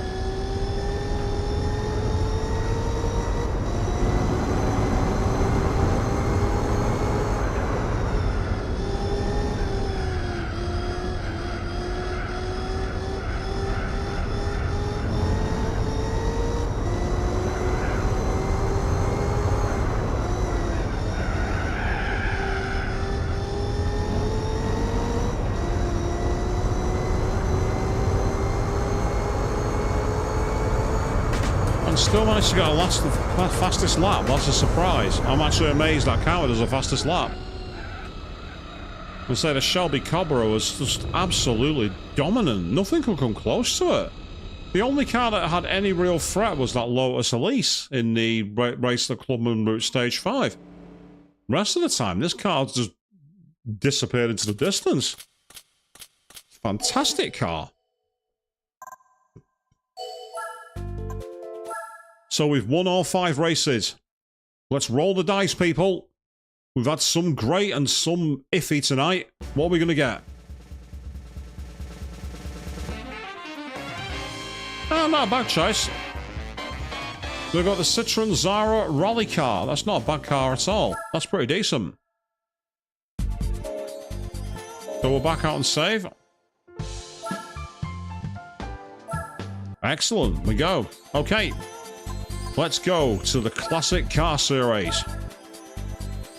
We'll enter the tournament. The first race is at Fuji.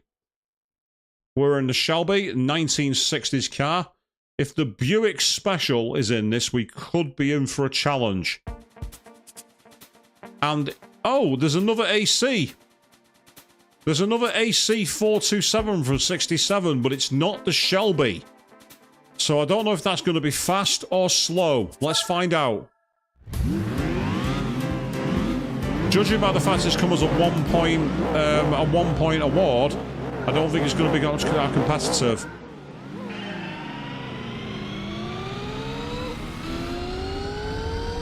Yeah, there's my younger brother. And, oh my god, I've left him for dead.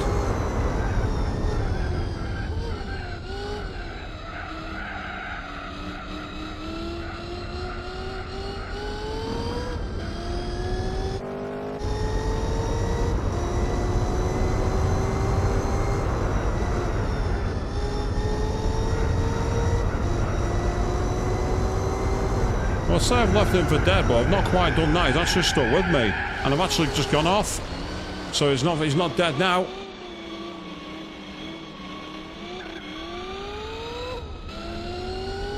That was not good.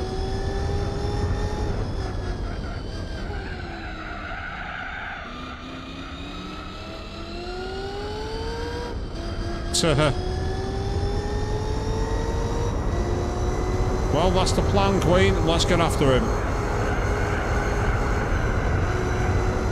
Problem is the car slides very, very easily.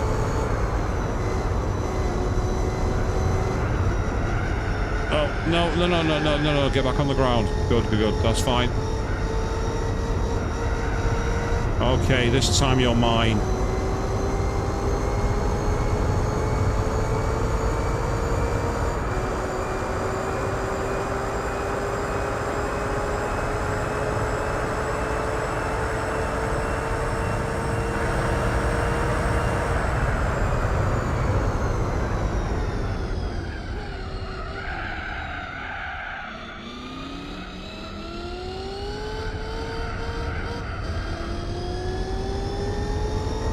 Can't afford to do that mistake again.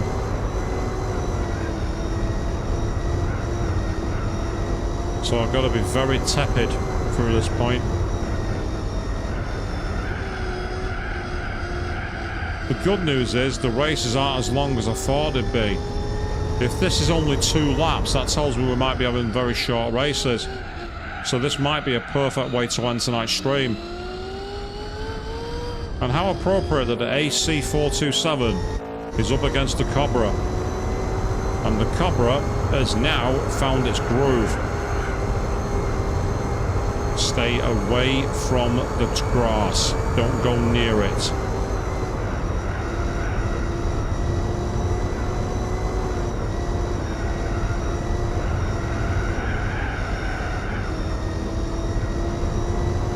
Now we're making smoke.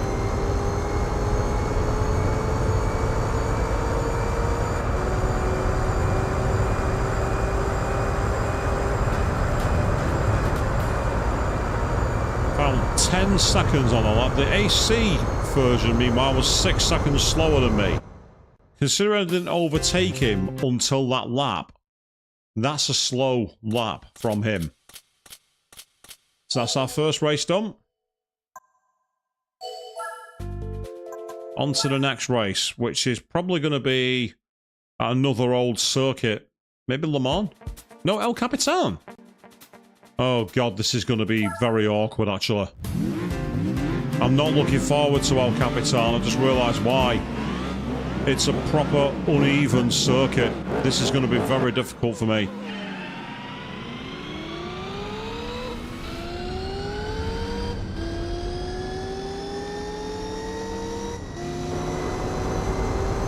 I've got to get in front and I've got to make this count, because this is going to be very hard for me. Because this car likes to slide a lot. It's a very bumpy circuit. So this circuit is definitely not suited for this car. This is going to be a tough race for me to win. Got 2 laps at least, so we've got time to catch up in the event people do plot past us.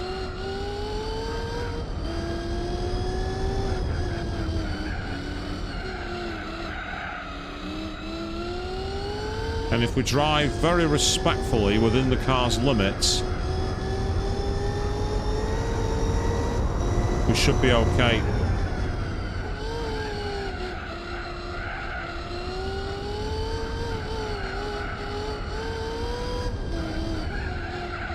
As the AC is the regular sports car with the actual proper setup for the car, whereas mine's the Cobra, which has just got a massive lumping engine in the middle, which causes a totally different weight transfer and a stupid amount of power.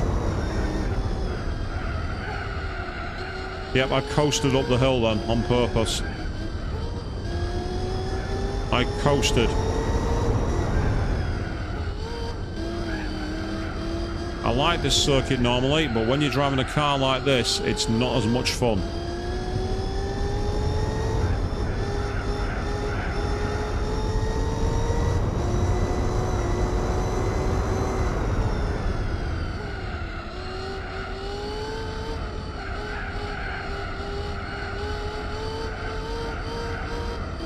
There we go, perfect.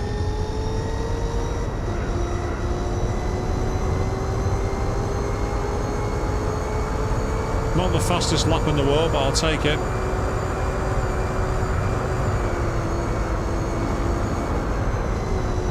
They're 8 seconds slower at the moment. That's a surprise. I expected them to be a lot closer than that.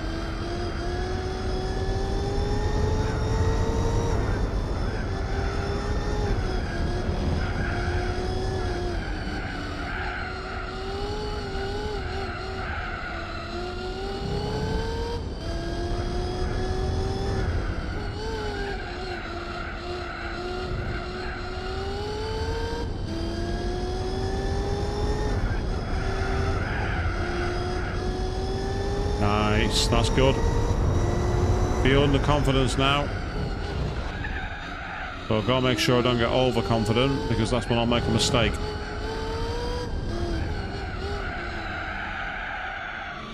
Very understeery offline, but very nice back on the power, so it's all good.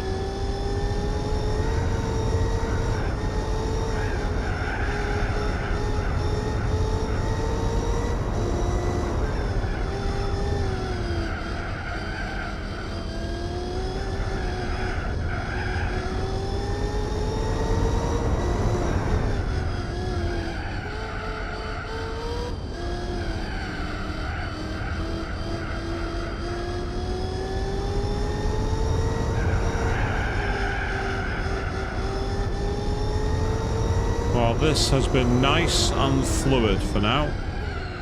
I actually don't know how many races this tournament is. I didn't see.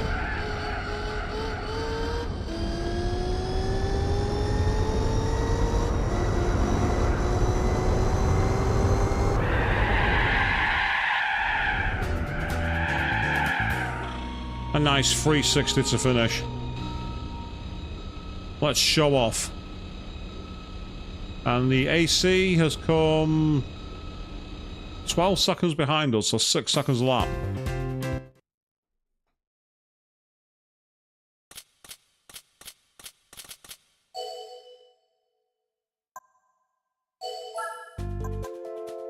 Onwards we go.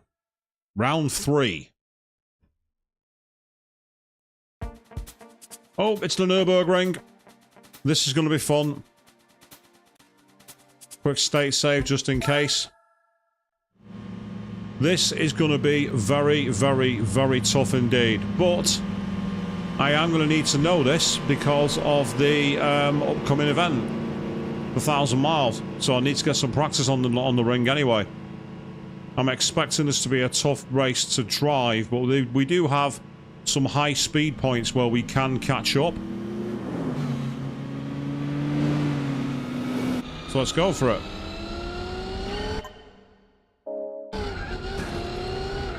Yep, see, their car was so much slower than mine, they couldn't get near me.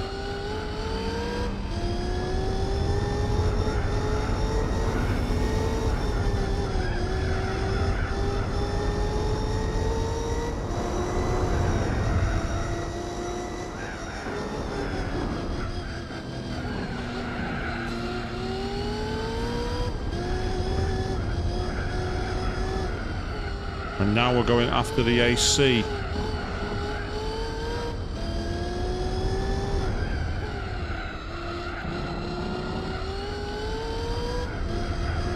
it's actually reacted very well through Sector 1. I'm quite surprised at how well that reacted. But here's where we've got to be careful. We've got to slow the car down, because this jump will really screw this car up.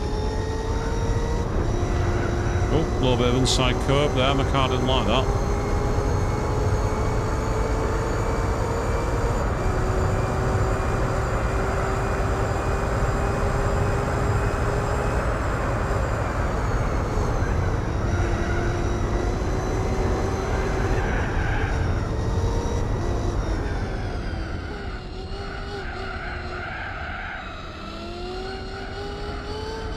I've eaten into his lead. I like this. I like being the pursuer. I like pursuing. It's good.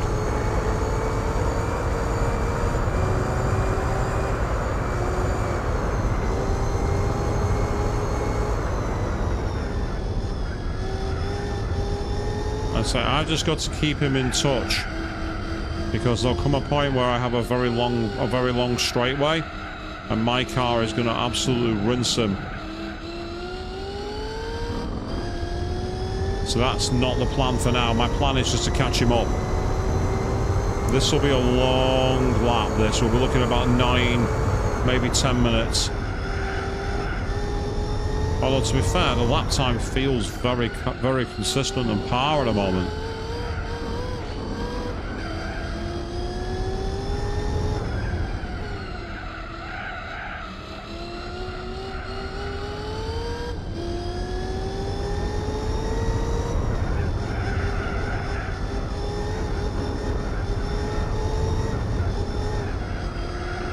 Yeah, he's not handling this course as well as me. He's not liking this course.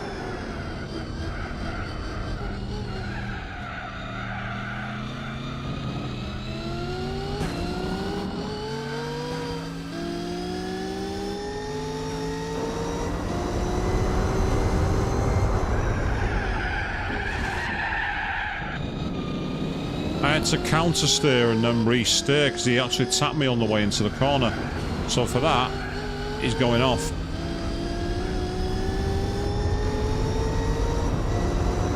Not leaving a car space, eh? Is that the way you're going to play this? Okay. No matter. I'm through.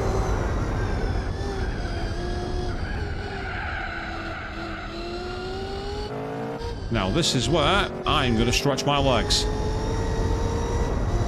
With any luck.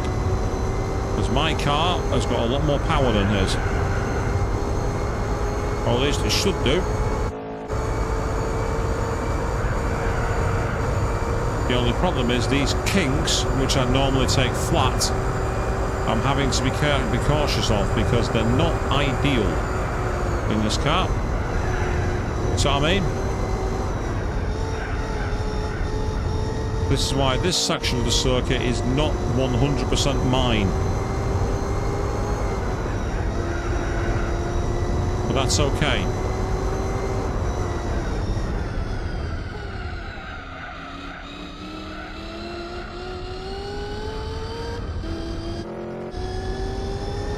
Because I'm not here to try and absolutely destroy him. That's not what this is about.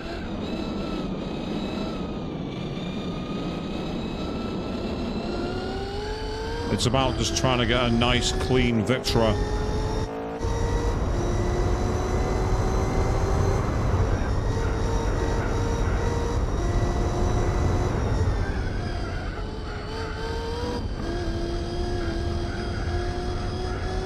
So it drives very well, this car. It's an interesting car to drive.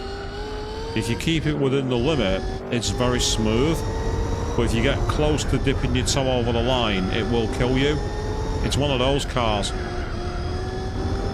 It has a very fine cliff edge, and where you're right at the precipice, now you're over it. It's one of those kind of cars. And when you're riding on that cliff edge, like I am now, it feels gorgeous to drive. You're constantly in control. You got decent revs, got decent grip. But when you're over that edge, it's horrible. You're spinning sideways, you've got no power, it's going into the ground but not moving forward.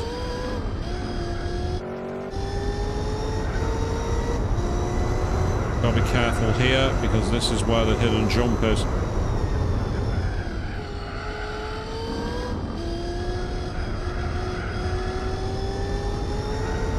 I say stuck with me because I've not been driving flat out. And I don't want to drive flat out.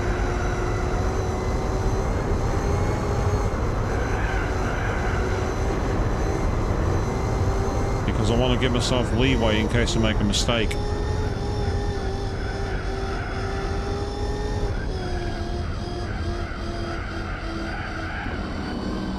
I'm actually quite impressed that this AC427 is driving just as well as mine.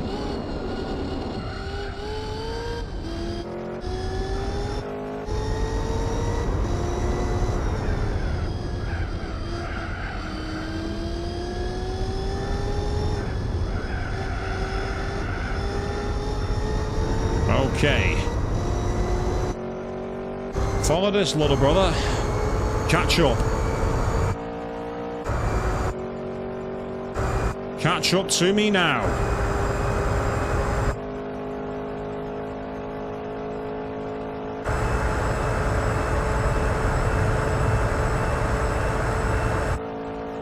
See, the distance have opened up.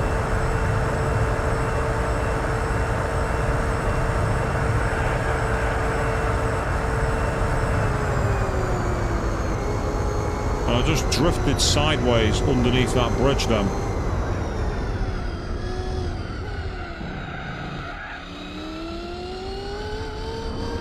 Yeah, just follow my lead, little brother. I got you here.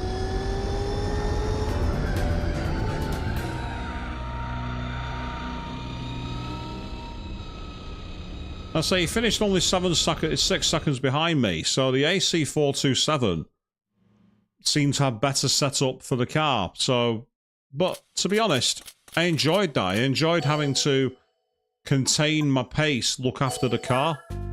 It felt like I was doing a proper Grand Prix, and that's awesome. And we're doing the Côte d'Azur. We've got 2 laps of Monaco. This might be where I need to change the gear ratios down a little bit. This isn't really a high-speed course at all. I'm half tempted to put it down to. I'm going to put it back down to the default, actually. The default was 8.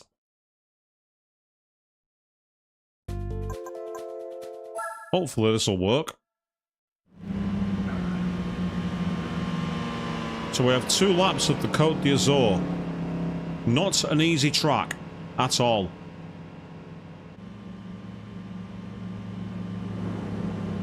Let's speed up a little bit. Hey!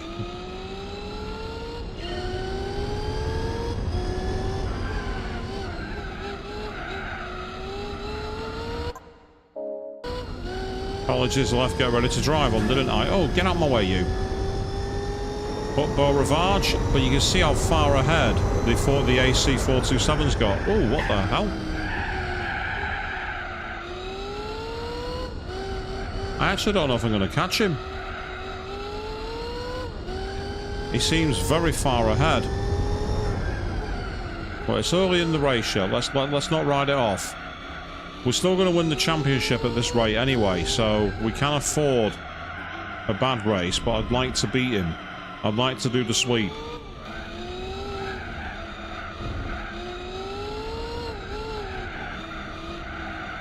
And there he is. So my car's set up for acceleration.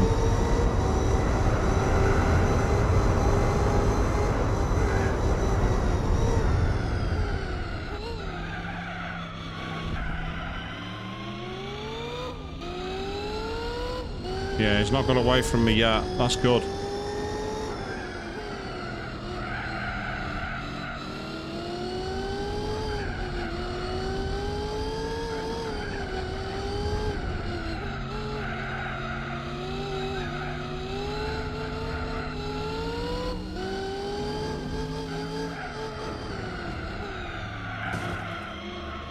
Up the inside of the Raskas Cafe. You don't normally see an overtake there. Into Anthony Noakes. And now we have a chance to roar down the straight towards Sandoval. End of the lap. Now what I've got to do is keep him behind me. So we head into Sandoval. I took that too early. That was poor cornering that. Up Beau Rivage, and we're heading towards Massenet, which is a long sweeping left-hander before we hit the right-hander that is Casino Square. When this isn't a race, all of this is actually blocked off. And it's a totally different vibe to the city. It's crazy. So we're heading now into Mirabeau. Swooping downhill hairpin. Hard to believe that Formula 1 cars go around here every single year. And then we're into the Grand Hotel hairpin. Sometimes called the Lowe's hairpin. Sometimes called the Fairmont Hotel hairpin. It literally depends on what the name of the hotel is. Through Portier 1 into Portier 2. And then we can sit back and enjoy the sound in the tunnel.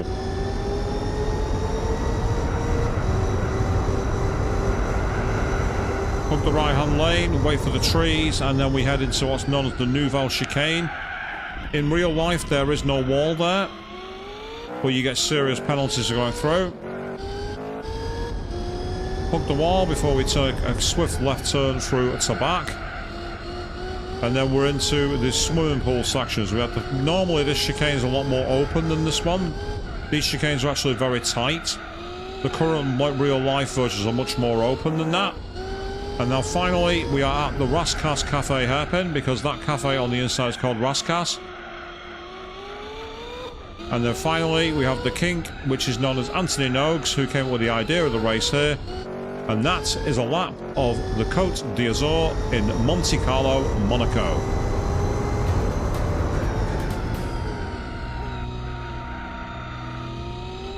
He finished 4 seconds behind me, which, given the lead he had at one point, is actually quite impressive. It just goes to show that having the right setup and the right gears can make a big difference. So that was race 4. So the next race. Where are we going to? I'm assuming it's going to be Le Mans. No, it's Laguna Seca. Ooh, this is an interesting one. A curveball. We've gone back to the States. We want to give that a few more clicks because there's a few straightaways here we want to take advantage of. So we want to have a little more horsepower to play with. And we'll go again. We're starting at the back. So this is not going to be an easy race to overtake at, because Laguna Seca is never easy.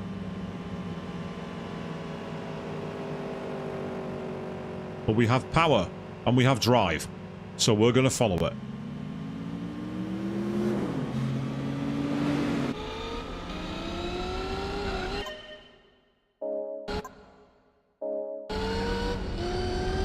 Nice of the AI to aim me perfectly left of that car.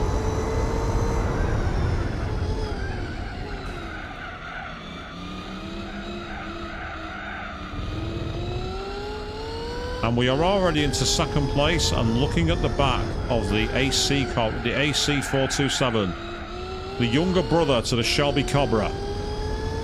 And we got to try and chase him down.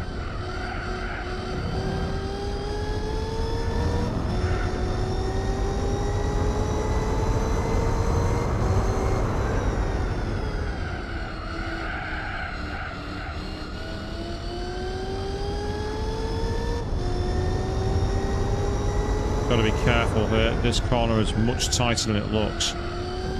If you nail it, you can get a lot of speed up the hill. It's one of those corners, there's a line through it, and if you can hook it up, you gain a ton of time. But usually the one advantage here is that the computer is normally quite poor at the corkscrew. That's a traditional thing of Gran Turismo. They've never been able to nail the corkscrew. They also like to go off there. So there is opportunities for us to sneak a move. And I fancy my chances here.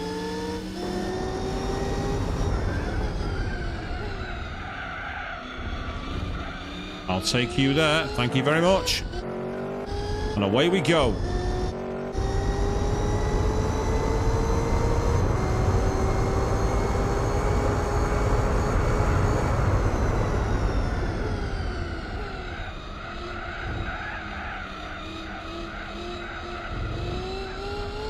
ultra patient with the throttle then. I was deliberately not applying it early.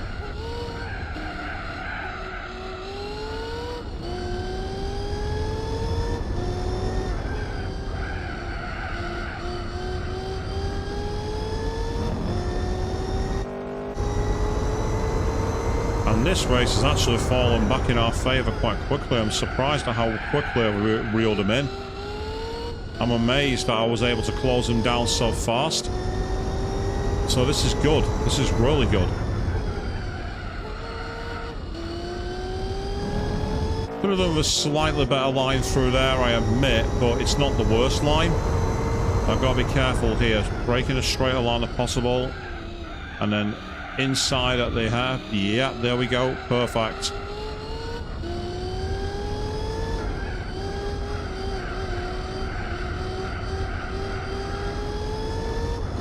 And again, being patient with the throttle, taking as little out of the tyre as possible, not pushing the car to go too wide.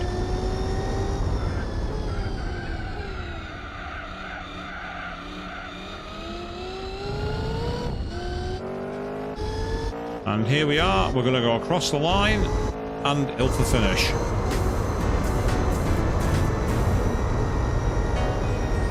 And again, we finished not that far ahead of the AC Cobra, only 8 seconds, but the Toyota T1000 GT was nowhere near us.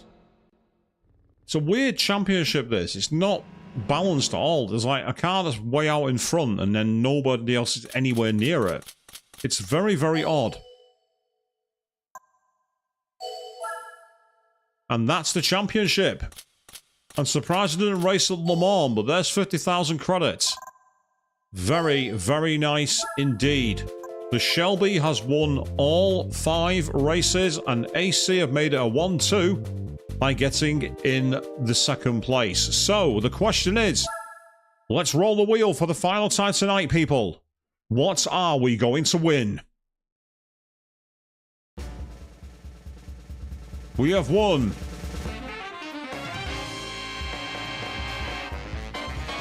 another one of the lightweight K cars. That is the dampest of squibs in terms of a response. That's a damp squib, it must be said. But considering that we got the Shelby Cobra, I'm not complaining too much because that was an excellent car to win. There it is, looking absolutely gorgeous in my garage. And that is where we are going to wrap up for this evening. Now, I did say before that we are going to be taking a week off from Gran Turismo 4. That's because Wednesday, Thursday next week, I am down in London town. So I am not going to be streaming at the usual time. So this is actually going to be off for 2 weeks, I'm afraid. We're not picking this back up for some time. However, on Friday evening, we are going back to the world of dress spheres, guns and fantasy in Final Fantasy X-2 at 8 PM BST. And then on Sunday, we will be carrying on our Canon of Vengeance in Shin Megami Tensei 5 Vengeance at 8 PM BST. And who knows, in between then, you might get an upload with some more content. Until then, thank you all very, very much for watching. And Shelby Cobra 427 go boo.